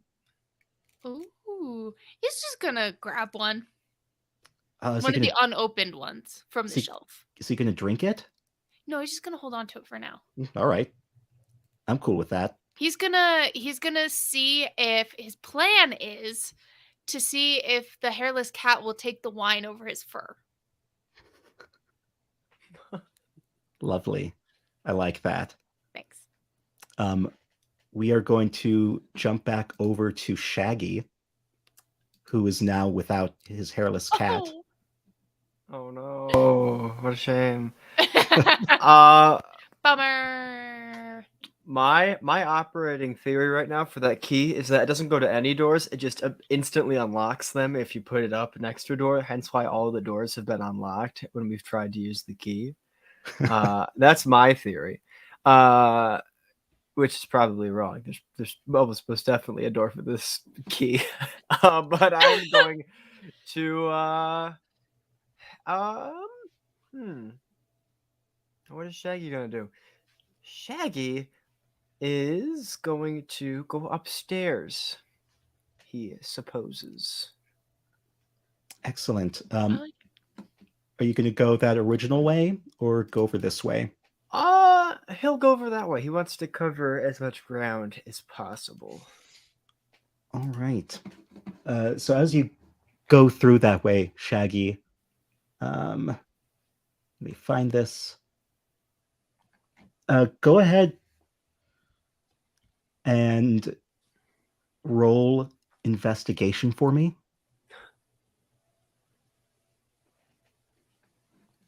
15. All right. So with that 15, you notice that there are fresh footprints on the floor leading from the outside, from this door right there. How fresh? Fresh enough to where it looks like somebody came in this way, either about right before the house was sealed by magic.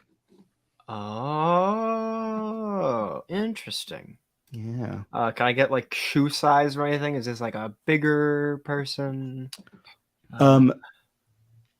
They seem like smaller feet. Okay. Perhaps the size of a wealthy woman who used to sell wine, mayhaps? Actually, you remember that Lemon had pretty big feet. Oh. Okay, well, that's interesting little tidbit there. JK. Yeah. All right. So we'll go ahead and move you upstairs. Shaggy, go ahead and present that map. All right, so Shaggy, you are upstairs now. There I am. Oh, okay. All right. So there's only 3 doors in this hallway. Yes. Okay. Let's check out the servants' quarters. Excellent. So the servants' quarters. Let me find this. They are pretty bare bone. They're small rooms. There's not much going on for them. And you're about to leave when you run into Persephone. She looks over and says, "Oh, you, hi." And as she gives her snooty hi, you freeze. You notice this figure wasn't there before, but there's something in the bed, vaguely human-shaped. But the covers are pulled up too high for you to see a face. Oh. You hesitate, trying to decide if you should proceed. But then the figure moves. Ah. It sits up in the bed, and you see a pale gray humanoid with long arms ending in razor claws. The stink of it hits you as you meet its lopsided eyes, and its grotesque tongue lolls out of its dripping mouth. And instantly, Persephone shoves you out of the way towards this thing and runs out. Later, sucker. Rude. Like, you totally suck, man. So you're in this room with a ghast. Oh, shoot. Uh-oh. What do you do? What do I do, you ask? Well, I've got just the thing for this. I'm going to, what is that? I'm going to use my action to wild shape into a spider and get out of there. Ooh. Like a little baby spider? Like like the smallest, most indiscernible spider you could possibly imagine. A daddy long leg. The ghast is super confused. Like, totally confused. Just looks around and lays back down and pulls the covers back over its head. I'm following Persephone as a spider. As you do that, you see her kind of you see she's opened up a panel in the wall and she's crawling through into here. Do you follow her? Oh yeah, I follow her. So you are now in a spacious walk-in closet that contains some of Lemon's old outfits. They are all old, worn, and musty. And you see much of the room has been picked over already, leaving mostly empty hangers. And Persephone is just kind of picking at the clothes. I'm going to drop Wild Shape right behind her and say, Like, that wasn't very nice of you. Ah! And she shoves you against the wall and runs out because you startled her. can I make an athletics check to try to grapple her? Yes. Oh, okay. Well, I should have looked at my stats before I spoke because they're not good. Yeah, that's a 4. Probably not. Yeah, she got a 19. Oh, snap. So she just grabs your face, shoves you like through some of the musty clothes, and books it. She sucks. Yeah. Well, now you're in this room by yourself. Do you do a little investigating? Yeah. While I'm here.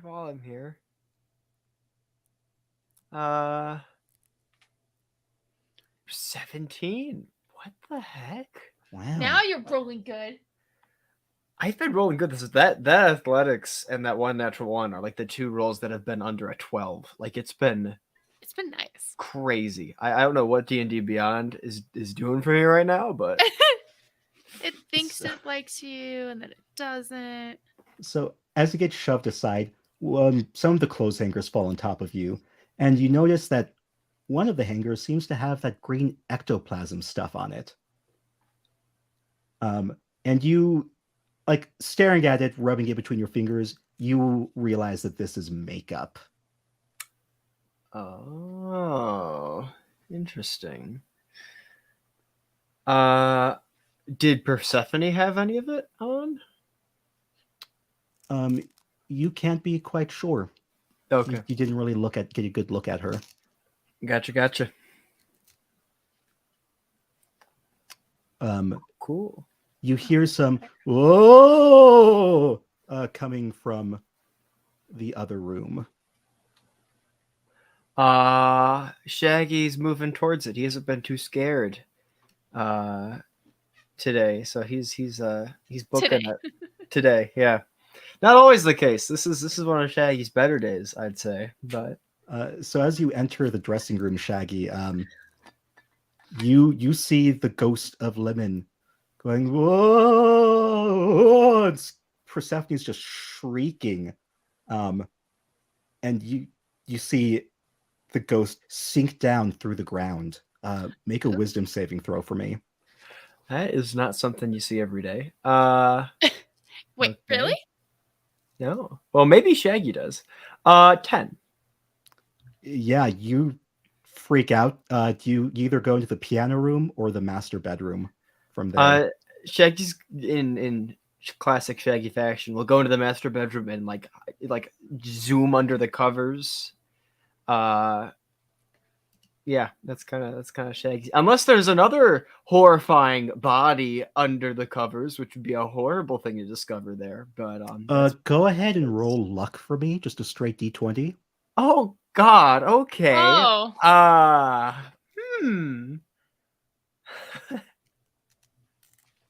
That's an 8. There's something cold and clammy next to you. What do you do? Oh gosh. Um, Don't forget you have inspiration. Yeah. Oh, you do. You've got your Scooby snack. oh yeah. You know what? I'll use my Scooby snack. What is that? Is that just a Just a- D4? Reroll. Oh, a reroll. Yeah. Oh, all right. Yeah, let's reroll.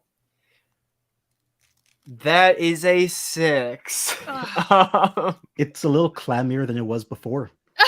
Can I make like a wisdom save to see if like my fight or flight reacts or like?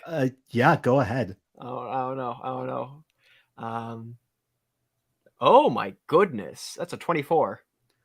So you're keeping calm, and you're asking, Scoob, is that you? Like, You're Scoob, trying to make the best of the situation. is that you, man? You're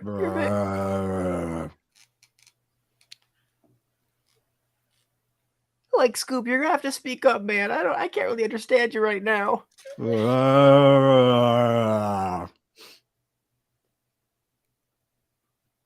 Scoob, did you get into the Scooby snacks like again, man? I told you those are my special ones. I'm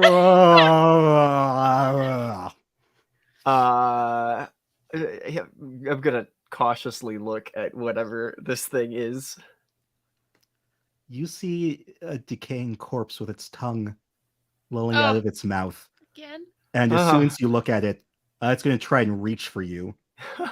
So Fantastic. go ahead and it's going to try and grapple you. Oh. Go ahead and roll either dexterity or strength. Can that be acrobatics? Acrobatics, yeah. Oh, okay. 15. So it grabs you by the legs as you jump out. And it's like you're over the bed, hanging off. But on the bright side, you find a piece of paper. Oh, great. Journal entry number 6. I'll send that to you. But you're still captured by this thing. Unfortunately. All right. So while you're stuck, we're going to jump over to Velma, who is on her lonesome. Oh. Have I heard anything going on in the other rooms? Yes, you have. Okay. I'll probably want to go investigate what the sounds are and why my person I was talking to just left. So, I'll go towards the dressing room. All right. You enter the dressing room and see Persephone. Well, actually, as you go into the dressing room, Persephone shoves you to the side and says, "Every tabaxi for herself," and runs out. Jinkies. What was that about? And so this room's just, it's a spacious dressing room. You see that there's a mirror in there. I'll check out the mirror, I guess. Investigate. So as you look into the mirror, you see the figure of Lemon Beauregard behind you. And she's lifting up her arms like she's about to grab you. Oh. What do you do? I roll to the side. Like I do, not like a barrel roll, but like ooh, you know? Barrel. So you manage to roll out of the way. And then there's poof, and the ghost is gone. Very suspicious. You hear a scream from Persephone. Okay, I'll go back that way. As you do, you see that she's gone. Dang it. This teleportation magic is out of control. We're going to go back down to the basement. So what's going on here? Okay. Scooby's gone back to this door to go in. All right, Scooby, go through the door. Okay. Daphne will follow Scooby. Okay. As will Fred. Come on, guys. The original purpose of this chamber is long forgotten. It's been turned into what appears to be a sacrificial chamber, which is actually... there's a red pentagram scrawled on the ground, circled by candles. And a multicolored fire roars smokelessly in the center of the pentagram as it snarls, scratches, or as you hear snarls and scratches and growls from nearby. Ooh, someone was drawing. Oh, I don't get great vibes from this. Let's split up and look for clues. And Fred starts like making his way into the room. Such a dingus. I love him. Scooby's just gonna look around the room. Can I roll an investigate? Yeah, roll investigation. 12, 13, 14. So you see that the room is, or that the pentagram is painted with paint. It's not blood. Good. And the skull is also fake. Do Is it you share plastic the too? paint information? Oh, he's just gonna go down. Okay, so he's gonna go down and he's gonna just stick his paw in the red stuff. Look at it, sniff it, just go, guys, it's not blood, it's paint. Huh, I wonder if it's like the same paint from earlier, like matchy style. I bet that's the a skull is clue. plastic too. And he goes and he bites the skull. It's definitely plastic. You feel the plasticky taste just melt in your mouth. It's gross. Good old plastic. Good clue finding, Scooby. No thanks. Would Daphne be able to take out like two little sample things and dip into the paint here and in the paint over at the sigils left by the shadows to like compare them side by side? Yes. Smart. One of us should be. I know, right? All right. So you compare them, and it's the same paint. Or at least you're pretty sure it's the same paint. It's the same shade of red.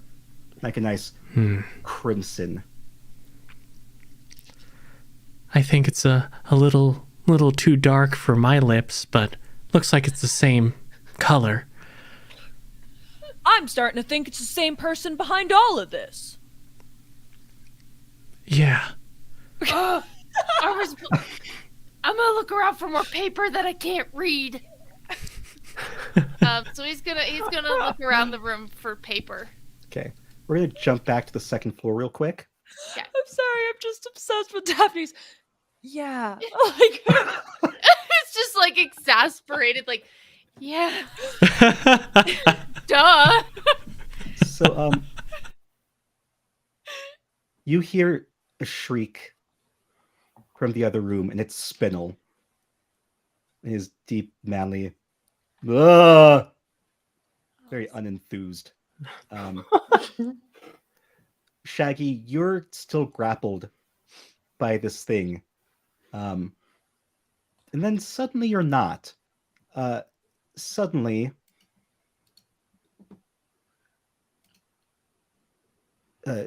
Shaggy, Velma, you are in the basement. Like you've been teleported there.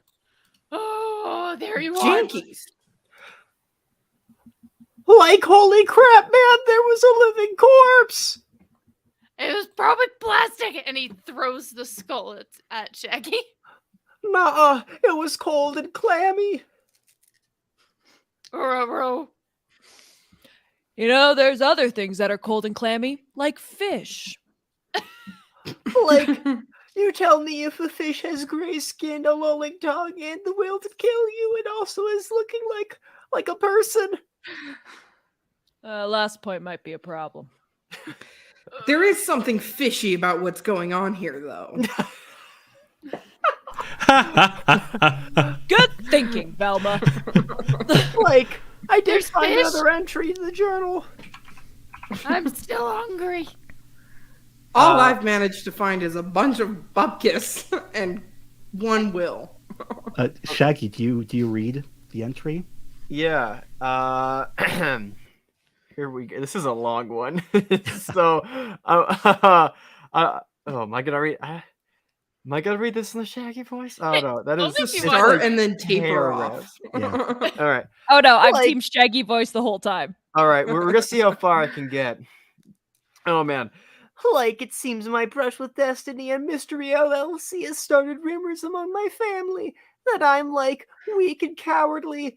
How wrong they are, yet they begin to circle around like vultures. It was suggested that I host a gathering, like a reunion of sorts for the family. Distant relations all, as I have no spouse or children of my own. People arrived from such distant connections that their purpose was obvious. They were practically measuring my walls for their own curtains. Nevertheless, two individuals did catch my eye. Some distant nephew, Buford and an abstractedly connected waif named Spinel. Utter wastes of space both, just as greedy and vain as expected as the rest. But like, neither Agreed. seem to have any real connections with the rest of the family. If I were to like add these two to my will, I'm sure the rest of the family would be so shocked and outraged that they'd pretend Buford and Spinel never existed at all. Dear Lord. All right, there we go. Good job. Just Oh man, mad props. Goodness. For real. So, what does that all mean?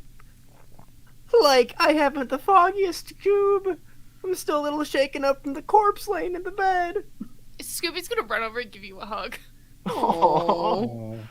I'd give Scooby a hug back. In fact, I am actually going to cast Goodberry, which means I take out a box of Scooby snacks. And Shaggy's gonna say, Like, is anybody hurting? Need a Scooby snack? I would love a Scooby snack. how many Scooby snacks? Daphne, I'm giving you a Scooby snack inspiration for your yeah. Thank you. I'm down like only like 6 points, so just like 1 or 2. Okay. Well, I have 10 of them. I'll take 2. So... 2? Okay. Actually, you know what? It's Scooby. He'll take like 5, even though he Okay. doesn't actually need it. Sure. You have 5 Scooby Let's snacks. Cool. let's role play this. I'll take Like- 1. Ready? Like, catch Scoob. I'll take another. Another. Another. Like, this one's under the leg. Okay, 1 more. Get tired. Yum yum yum. Wonderful.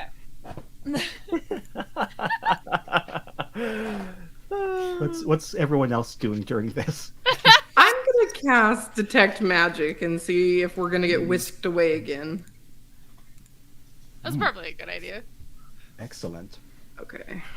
Let me roll this. If I can figure out how. Do you not have physical dice with you at all times? Well, I'm doing it on Beyond D&D. Oh, I guess that works. That's the easiest way. Anyway, for the duration, I can sense the presence of magic within 30 feet of me. And I'll burn a spell slot to do so. You sense lots of magic. You're on your toes. So first, the room begins to flicker in a strange light. The fire, just roaring fire, burns the middle of the room, but it doesn't emit any smoke. It takes your eyes a moment to adjust, and then you see it. Red streaks smeared across the walls and pooling around the fire. Disturbing symbols are painted dripping red along the walls, which you do happen to know is paint. A flash of smoke near the northern wall. The ghost of Beauregard appears. You had your chance to leave. Ooh, you have overstayed your welcome. Now you die. But oddly enough, it's not from this ghost you are feeling the magic come from. So as Beauregard speaks, a second apparition appears behind her.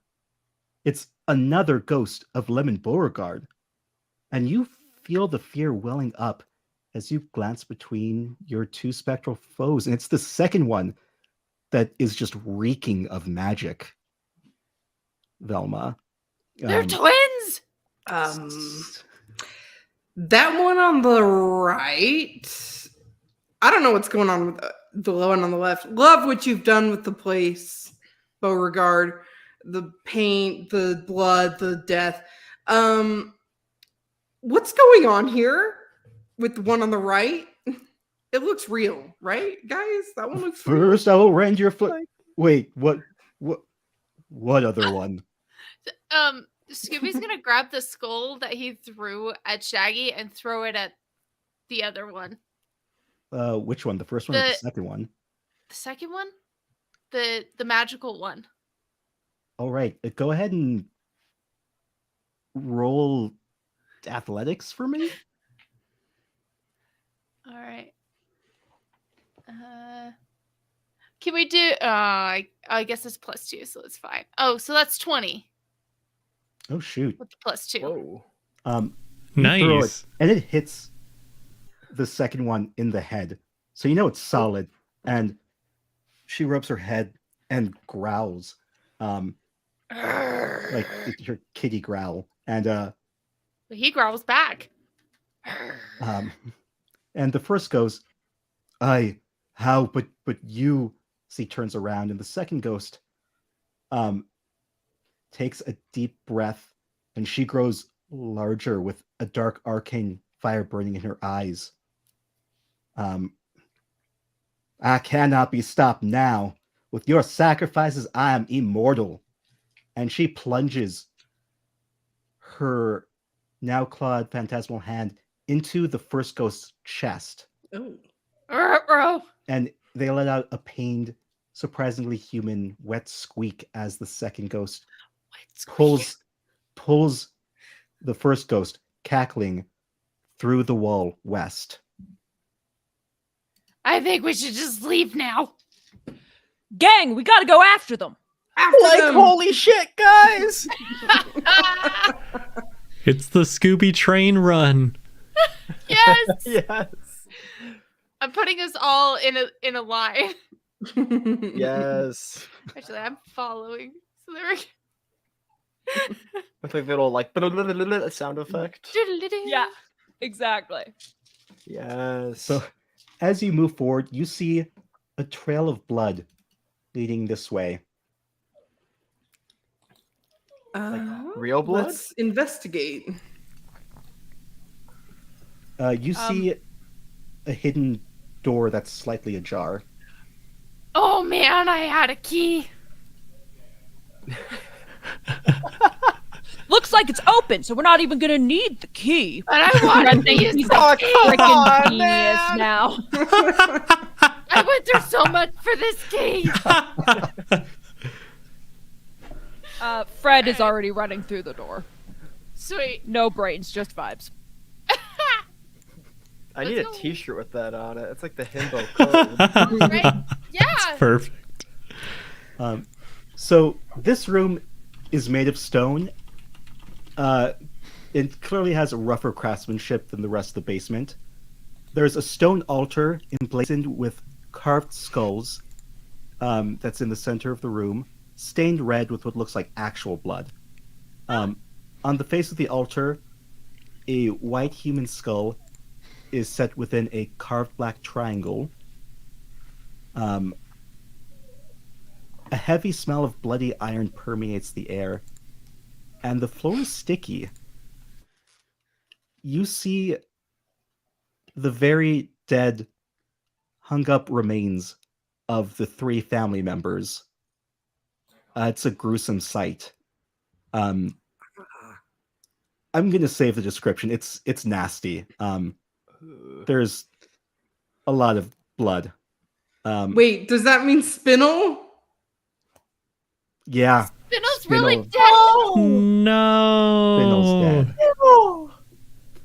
Sorry, You guys. didn't even kill our NPC, and I'm still mad at you. Gotta just be happy you didn't play Oh, Strahd with me. wait. Is Persephone dead? Yeah. Holy Persephone's crap. Nice. Score. Let's go. Nobody bodies Shaggy and gets away with it. You also see the very dead first ghost just laying on the floor. Before you see just another Lemon Beauregard, and she, just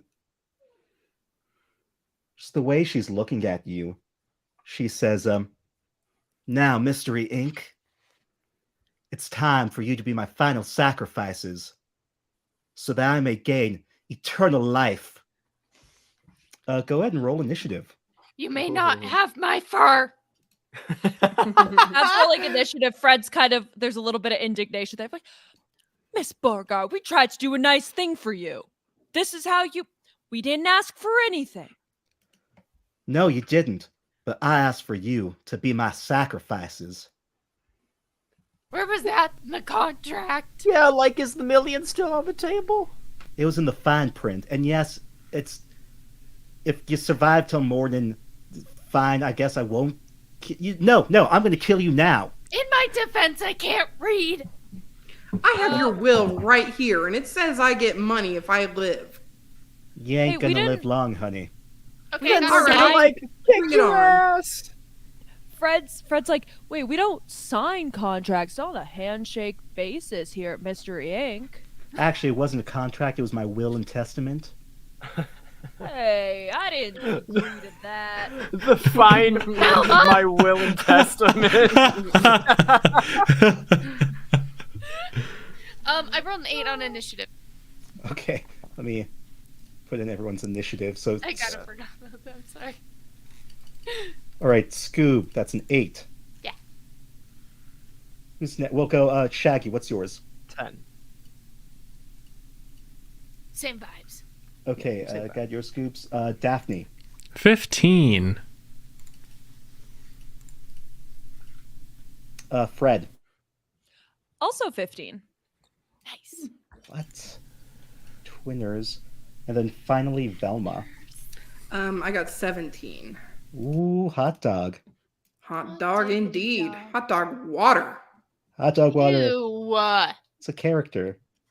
Oh. Okay, from Scooby-Doo Mystery Incorporated. I'm I only knew on the that. second episode. Erica. You had one homework assignment. I watched at least an episode. And That's a couple of YouTube videos. Do you know how many weeks you had to prepare for this? So many. And Velma, it is your turn. Excellent. I'm going to go in strong, which usually when I say that, I get a nat 1. So here we go. I'm going to use Magic Missile at the second level. Let's see here. That's guaranteed damage right there. Yeah, it's guaranteed. That's a Real. guaranteed hit. All right. So roll for Let's- damage. let's What do do your this. missiles look like? Yeah. They look like, you know how Velma's glasses are kind of blue in the cartoon? Yeah. It's like that color of blue, and they're very like glassy, shardy kind of looking things. Ooh. And they like shatter on explosion. I imagine like a spectral pair of glasses appear, Yeah. and then the Or lenses that. shatter, and that's the missiles. Heck yeah, we'll do that. Let's see. I have never played a caster on D&D Beyond. So Don't worry too much about it. Okay. So just roll for damage. Okay, we'll do. All right, so that's 1d4 plus 1. And then you do that how many times? 4? Let me see. My thing says yes, 4 times. All right, so roll So- that damage 4 times. Okay, we got a 2, which is, I'm just going to add the plus 1. So we got a 3 plus 2 plus 4 plus 5. So that's, 14? yes, 14. Excellent. As the glass shards hit Lemon Beauregard, she hisses. Hiss. Enough of that. Hiss. Just hiss. You'll pay for this, you meddling child. Daphne, it's your turn. All right. Daphne is gonna look at Fred. She's gonna move up next to Fred and say, "Please, just don't die, okay?" And she's gonna cast Enhance Ability, specifically choosing Bear's Endurance. So if Fred does Constitution checks, he'll have advantage, and he also gains 2d6 temporary hit points. Ooh. Roll for those hit points, Fred. And while I got you a do that, 6 and a 5. Thank you, Hot Daphne. damn. Sick. Sick. Fred, it's your turn. So Fred is kind of going to look over at Daphne and go, I'll try, but I always protect my friends. Aw. And then is going to run up and attack with his longsword. Longsword. Does he carry it on his back or his hip? Yeah, where does he carry his Um, longsword? He's definitely he likes it on his hip. He likes it to be easily accessible at all times for a variety of activities. I love where this is going. Just precisely why I asked. This is what when you listen to the Let Us In, you don't understand how many bad jokes, especially jokes in this vein, I make in an average episode because they all get cut. You Not all know, of them. not all of them. No, Mine all make it though, right? Yes. Do you not listen to the edited episodes? My swear I don't word have made time one for in. that. I made a few swear That's words true. in. I don't listen to it after I edit I do it. listen to them. Mostly to hear my jokes because I think I'm funny. It's I got true. a dirty 20. Nice. Well, damn, yeah, that hits. Great. Okay, cool. So 20 definitely hits. And then 7 damage with my longsword. Well, damn. Mage. Ah! Oh! I missed the joke. You said, No well, problem. damn. Yeah. And I said, Oh. edge. Not Damage. funny after all. Hey, now. People Ouch. laughed, okay? People Wow. laughed. Yeah. Unnecessary. It's kind of mean, but okay. No, I said that. Noodles. I said I'm not funny after all is what I said.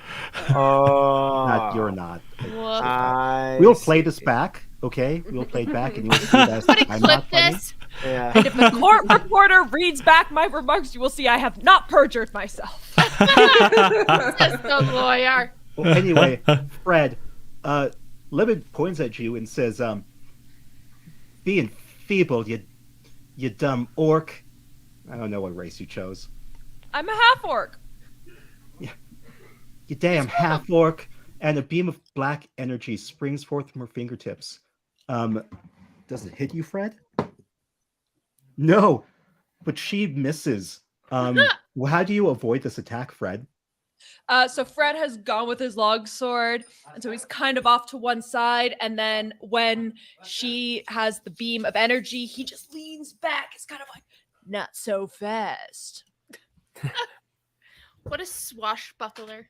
I Um, love this. Deciding to ignore Fred, she's like, ugh! She kind of like swings around the same hand that had the black beam, shoots out lightning. So Velma, Shaggy, and Scooby make a dexterity saving throw. No thanks. Uh-oh. Let's see Oh, here. 14. That one. Oh, No! damn. There it is. Like, Can like I we give said, my- those can I- rolls are gonna be bad in the No. battle. Can I give my Scooby snack to Shaggy?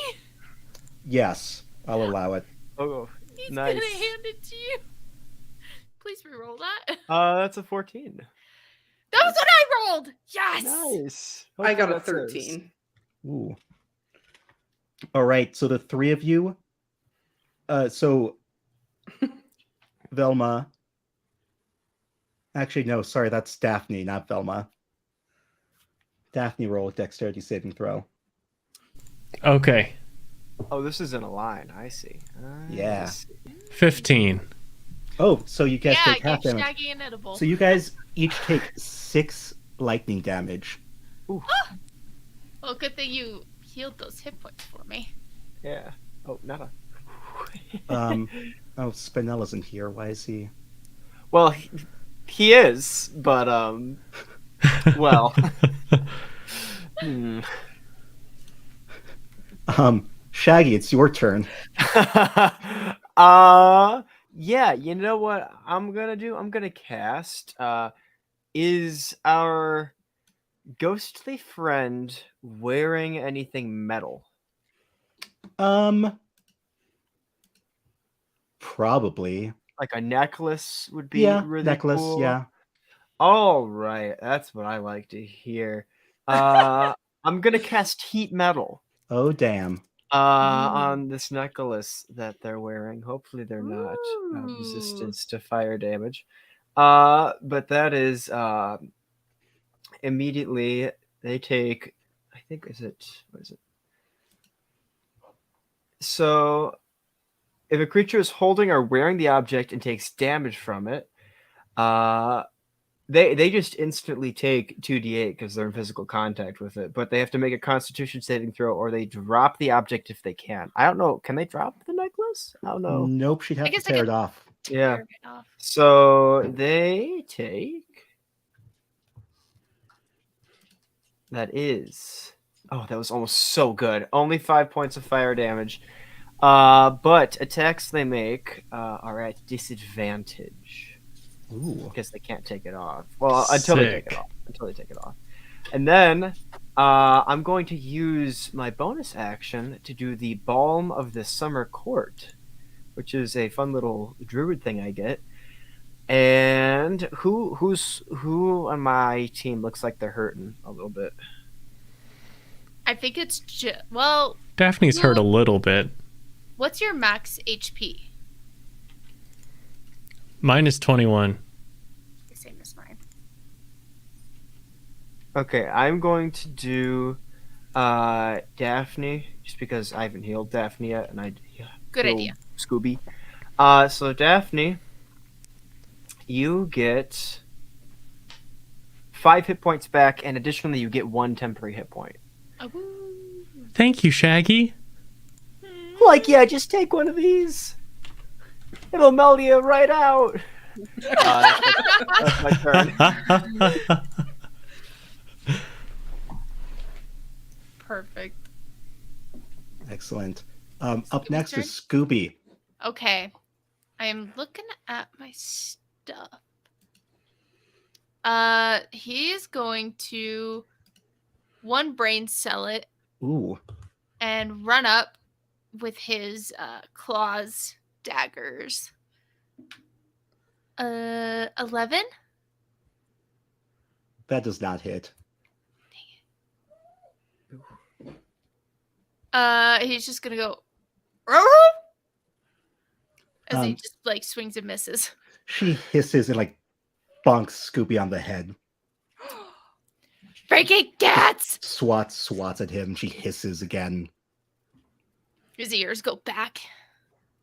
Like they're just doing like a stare off. Like her ears are back. Just Scooby's growling at her. Velma. Velma is gonna do. Man. Check off, you're fine, baby. Okay, I'm gonna do poison spray, which is just a cantrip. You need to roll a Constitution saving of 13. Go ahead and move your token. Oh, What's the range of the spell? 10 feet, I believe. Yeah, Okay. 10 feet. Dexterity saving throw, you said? Constitution, sorry. Oh, she definitely did not pass that. Okay. So as she's staring off against Scooby, you hit her with this acid spray. Okay, and it does 1d12, which I'm going to roll here in a second. Giving 10 damage. Damn. So I just say damn to everything now. Damn it. Damage. Man, Velma hit like a truck. She's Daphne, been practicing her magics. Magics. Daphne, it's your turn. Oh, okay. In that case, Daphne is going to. She's gonna move a bit over this way. Before, can I ask what Lemon Beauregard is wearing? It's a little inappropriate, but sure. Do I smell any aromas, any scents? Yeah, victim shaming. Yeah, it's a victim shaming number 12 from last fall's perfume catalog.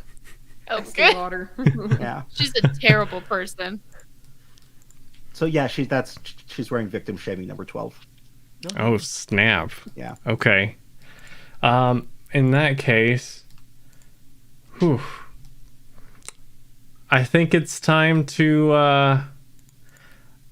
I'm going to use my Mantle of Inspiration. Ooh. So I'm going to spend one use of my Bardic Inspiration to grant 5 temporary hit points to 3 creatures. In this case, it'll be Scooby, Velma, and Shaggy, as Fred is already taken care of. And they can also use their reaction to move up to their speed without provoking op attacks if they want to. And she's going to say, all right, Mystery Gang, we got this. Aw. Oh, Fred. So Fred is gonna go, nice one, Daff, and then stab forward with his sword again. Bit of a I thought you one-trick said- pony. I thought you said dad, not daff. And I was like, Fred's Like, just you don't looking know for what the- they're into. Fred's just looking for the acceptance of his father. It's his kink. Yeah. Look, you said it, not me. Does a 16 hit? Yeah. Perfect. So then take 10 damage. And he kind of skewers her forward and goes, pick on someone your own size. She swats at you, Fred. Eh. okay. She swats at you and deals 4 damage. Oh! Like her class just scratches your face. E. He almost looks like a little proud of this, just like, heh heh, because he's like so clearly still doing fine. It was like a superficial cut. He's just like, that all you got? No, it's not. And she angles herself just right, puts her fingers together, and a cone of fire shoots out against Velma, Fred, Oh, no. and Scooby. Son of a biscuit. Pretty sure this is a dexterity saving throw. Do I get, that's what I get disadvantage to, right? It's for being scared, you have disadvantage. Okay. 12. I got a 6. Oh no, I got a 4. That scratch really got to you. I got cocky. What can I say? Okay, you guys take 9 damage. Okay. I'm still on Just a temporary hit points. scratch. And with that, you see that she turns translucent and she walks through you, Scooby, and runs out the door. Ugh, not vampires Can I get an again. op attack? Sure, but she's yeah, Oh. go ahead, roll for attack. Okay.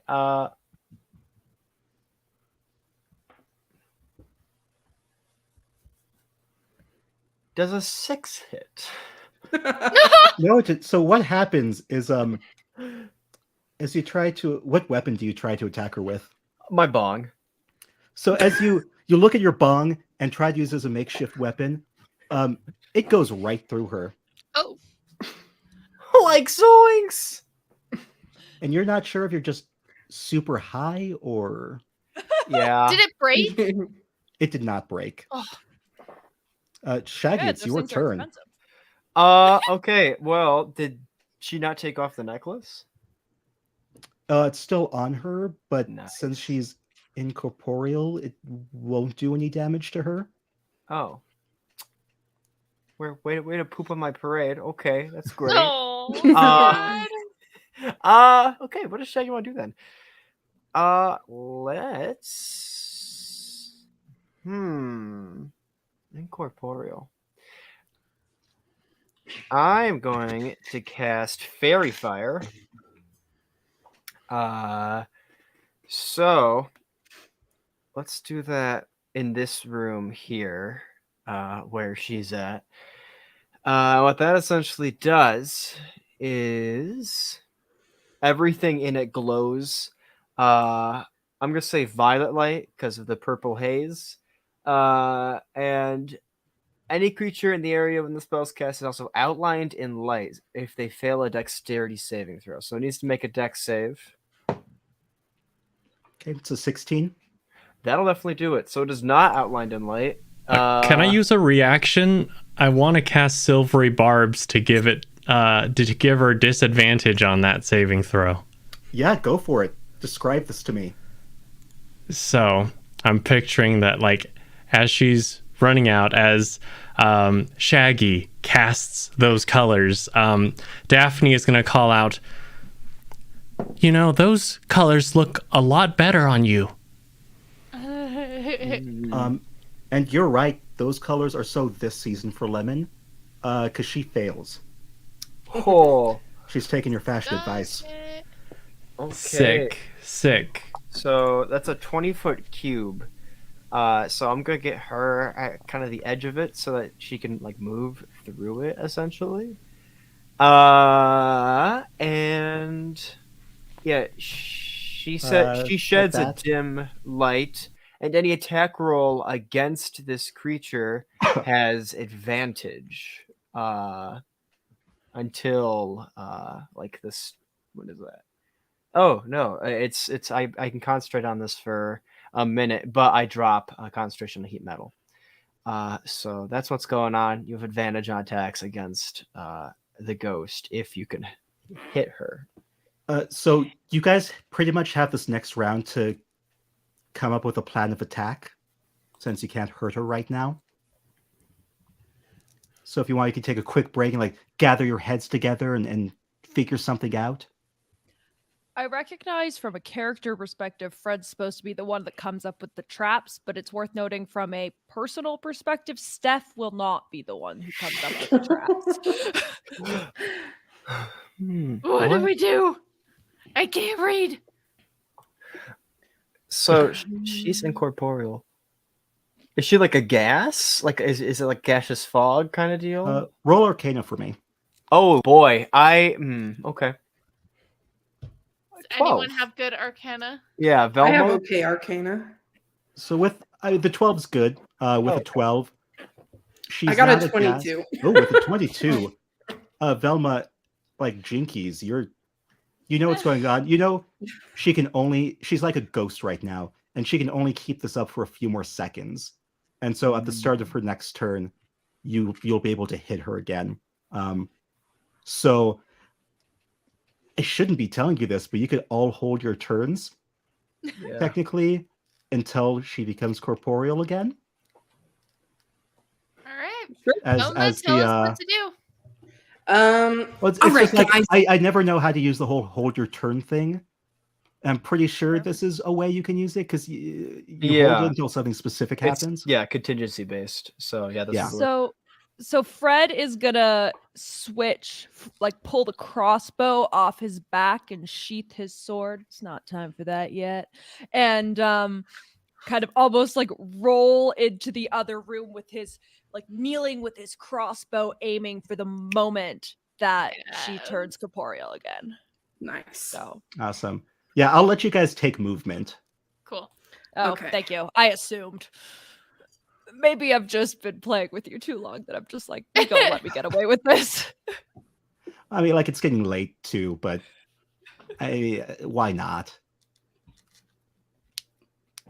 So it's her turn now, and she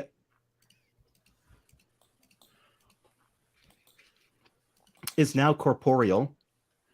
She's not happy with where everyone is, and so she's going to try and cast. She brings. She casts Cloud of Daggers. No. That can't be good. That's I not had very good. trouble with this last time. 5 feet on each side. So how big is that? Is it just one square it covers? 5 feet on each side. I think. Sorry, what shape? Like a Yeah. 5-foot cube? Yeah, that's It's a cube, Then 5 feet on each side. So Then yeah, that's one just square. a square. one square. Okay. Go for Fred. Go for Fred. It's what like Fred's chanting under his breath because he's weird. Damn it. Excuse me. Why won't you move for me? Oh, fuck it. Oh, You used your Whoa! F word. You took it. Ah! Saving it! Wow, Nika. I'm so sorry. I'm. Wow. Okay, I enjoyed Just- it. I'm clipping this. shoot. Yeah, so it's on you, Fred. Oh, the cloud of daggers? Yeah, Cloud of Daggers is on you, buddy. I'm so Wow. sorry. Steal my F-bomb and cover me in a cloud of daggers. I thought we were friends. So anyway, so all of you held your turn, so we'll just go in order. Shaggy, Wait, does something happen to me because of the cloud of daggers? on your turn, yes. Okay. Sorry. Shaggy. Alrighty, I'm gonna my thing was just gonna be produce flame, which is I believe at advantage. So Oh yeah, 'cause she's in Pops out a the lighter. because I got fairy fire on. So yeah, let's do this. Okay, well that is a natural 1 for one of them. Hopefully the other one is a 5, so that's 10 to hit. A whopping 10 with advantage. 10 damage or 10 for the attack. No 10 for the attack. Oh. It does Uh-oh. not hit. Yeah, I knew it. She- I knew my rolls were gonna be horrible in battle. So she like crouches down, like as your attack hits and just hisses you. She tries to swat at you, but then it's Scooby. It's your turn because you've all been holding. You're just like piling on her all at once. Okay. It's oh, what's it called? Dogpile? Yeah, we'll go with dogpile. It's another persona Uh, term. I don't remember. Like 15. Showtime. It's not a Showtime though. All out attack. That's what it's called. Mm. So you guys are doing an all out attack right now. So Scooby, what do you do? 15. That hits. Okay, cool. Because he's going to still use his. Oh, I gotta roll the team. Oh, you have advantage on the attack, right? I think so. Yeah. Because of fairy fire. Yeah. Mhm. So you get sneak attack damage. Ooh, how do I roll sneak attack damage? It should be on Extra your 2d6. 2d6. yeah, just yeah. Okay, let me roll my d4 first. 3, 4, 5, 6. Oh, and then 2 natural ones, so 8. So describe how this attack goes with the sneak attack. Oh man, how is he gonna do something like this? I think he's no. How long is his tail? He's got a long tail. Cool. So he's like scratching, and then he's gonna like whip his tail around and smack her in the back of the head. like It works. It knocks her over. Oh, So the next person for the all out attack is Velma. Excellent. get her! I'm going to use my second and last spell slot to do Magic Missile on a second level again. Let's see if I can make this easier on myself in terms of On rolling. myself. Okay. Spell slot is burned. Did that. A dart deals. Okay. So again, like your spectral glasses show up, glass shatters. Yeah. We're just gonna roll 4d4 again. Do Okay. it. 13 plus 4, 1 for each die is 17. 17. Yes, I graduated college, so Damn. I didn't. Is it a giveaway? Daphne, it's your turn. Come on, Daphne. Give Okay. the final blow. Daphne is going to she's gonna take a look at Lemon Beauregard and say, you know, on second thought in this light, I'm not sure if you could pull off any color. Oh. And Ooh. throws a little vicious mockery. Savage. So that's a saving throw. Yes, that's savage. a wisdom saving throw. 13. Oh, she fails. She, after like this snapping of like, oh, this color, nope, no color, and then being attacked by Scooby, like it's just overwhelming her. It's like, I don't care anymore. I don't care. I don't care. Oh, what's the damage? That's 3 points of psychic damage, and the next attack roll she'll make before the end of her next turn will have disadvantage. Ooh, excellent. I don't know if she'll get to her next turn. Oh, She's like howling, but in a cat way. Just I like hate that noise. I hate that noise. like too. her fur is standing on end. Fred. Okay, so is the cloud of knives at the beginning or end of my turn? It's the beginning. It deals 6 damage to you. Oh, rude. So rude.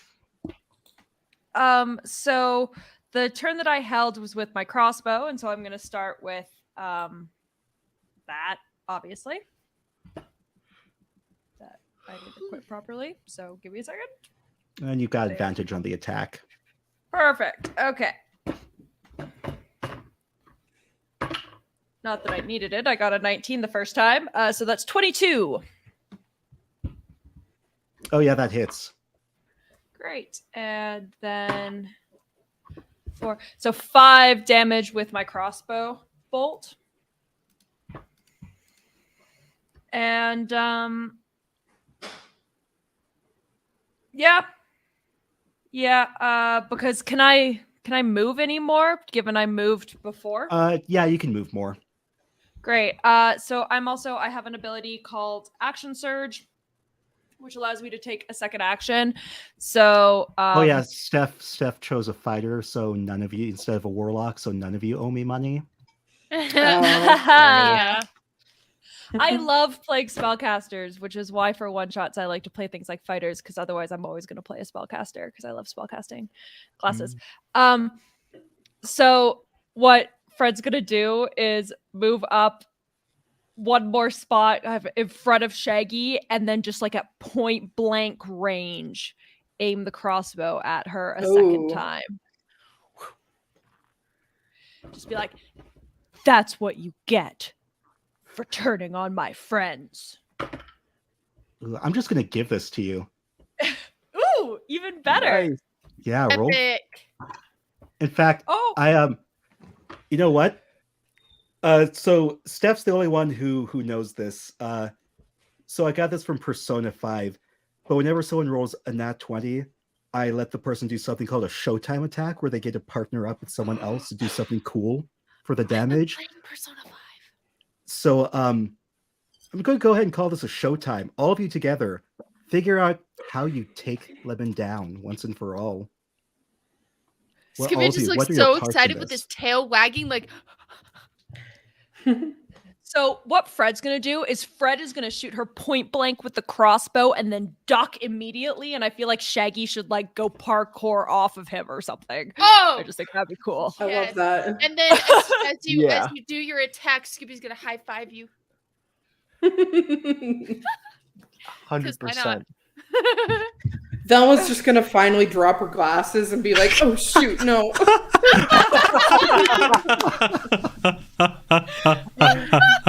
But that'll be her contribution. Oh, does she like get behind Lemon so that when Shaggy like goes all parkour and Yeah. hits her, she trips over Perfect. you? Yep. Yeah, I think Shaggy does the like runs, jumps off of Fred's back, and does like a whole Harlem Globetrotters like produce flame basketball slam dunk. Excellent. Ooh, Nice. nice. This also knocks her over Oh, Velma. Scooby should hand you your bonks, that's what you hit her in the head with. Oh yeah, there we go. Nice. Bonk. Yes. Bonk. Then that leaves you, Daphne. Yeah, Daphne isn't going to do an attack. She's just going to say, "That's what you get for messing with the mystery gang." Does she Oh, pose? yeah. Boom.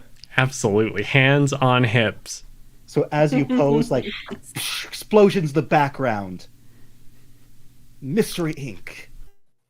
And with that, Lemon Beauregard is down and out for the count. Yes. As you tie her up, wait for the proper authorities, kind of half groggily, she says, "I would have gotten away with it too, if not for you meddling kids and your dog." Yay! So a Ugh. quiet calm comes over the room. There's only the sound of dripping blood. Slowly, the smell of death fills your nostrils. Your eyes land on the ghost, who you realize now is a mortal person. But who? So the dead first ghost, you reach over and you unmask them. It was Creepsley! This whole time, it was Creepsley. But he's Rude? dead now. Creepsley wanted Oh. all the money for himself, but he's shoot. It seems like the shady lawyer devised a scheme to scare you away and claim the gold for himself. But he didn't count on a Lemon still actually being alive and doing her own thing. So What? as the sun rises, you exit the mansion. Contract fulfilled. You have survived. You're rich. Of course, some time passes while a new lawyer is acquired and the authorities conduct a thorough investigation of the premises. The locals are shocked that Lemon would commit such terrible atrocities. Eventually, Lemon is condemned, and you are awarded your prize of 1 million gold worth of stock in the Beauregard winery. Oh. Unfortunately, since the Beauregard name is now associated with ritualistic murder, the stocks immediately plummet, and you're left only slightly richer than before. I have one of the wine bottles. We can drink it Oh, you could probably There you sell it. go. or sell Um, it. Oh well, you've got enough to restock the mystery machine and head out and search for the next mystery. I'm sure you could find some murder podcast people who would definitely buy that wine, True. make a ton of Oh, money. heck Oh, yeah. yeah. So yeah, that's it, everyone. Thank you, Mystery Inc. You've solved the case. Great. Yay! Oh, thank you so much, Mika, for running this. Thank you Yeah. so much, Sam, for coming on. I know it's Yes. super late for you, but quickly, let's just say, kind of who we are again and your socials and whatnot. I'll go down the list from how I see us. Mika, go for it. Hey, this has been Mika, your dungeon Mika. My Twitter handle's at Goggleboy, Goggleboy, which named after Digimon because the main character in Digimon always wears goggles. Yeah, Aw. thank you. And my podcast is called Queer Steak. All right. Yeah. I think it looks like I'm next. I don't know. Yes, you are. Sorry. Okay. Hi, my name's Sam. At Sam Cummerford 24 at Twitter, also at R Roleplaying, ROLL. It's a funny pun, haha. Where you can find all sorts of fun and cool ideas, shitty ideas. Also a podcast, multiple podcast, fun projects. Yay, huzzah! That's my stuff. All right. Well, I'm Erica Ondwin. I've got the Let Us In. We'll see you guys in probably another month or two for season 3. And I've got another live stream on Saturday with Deadpan Gaming. I'm playing Inside for the first time. So I think you'll want to see that. So hopefully I'll see you there. Matt? Hey, I'm Matt. You can find me on Improv and D&D on YouTube and Twitter. Thank you so much. And Steph. And I'm Steph. You can find me on Twitter at Steffi Julia, STEPHI, because that's how I decided Steffi was spelt at 13 and it's stuck. And you can also find me at Steph and Lottie's Queer Kitchen. You can find us at thequeerkitchen.ca or the Queer Kitchen on Instagram or Twitter. And last but not least, Lindsay. I'm Lindsay. I'm from Cutscenes and Cupcakes and The Let Us In. You can find either podcast on anywhere. We've got social media, we've got emails, we've got and we've got podcasts, of course. So check us out. Yes, thank you so much, everybody, for sticking with us, and have a great rest of your night. Bye. Bye.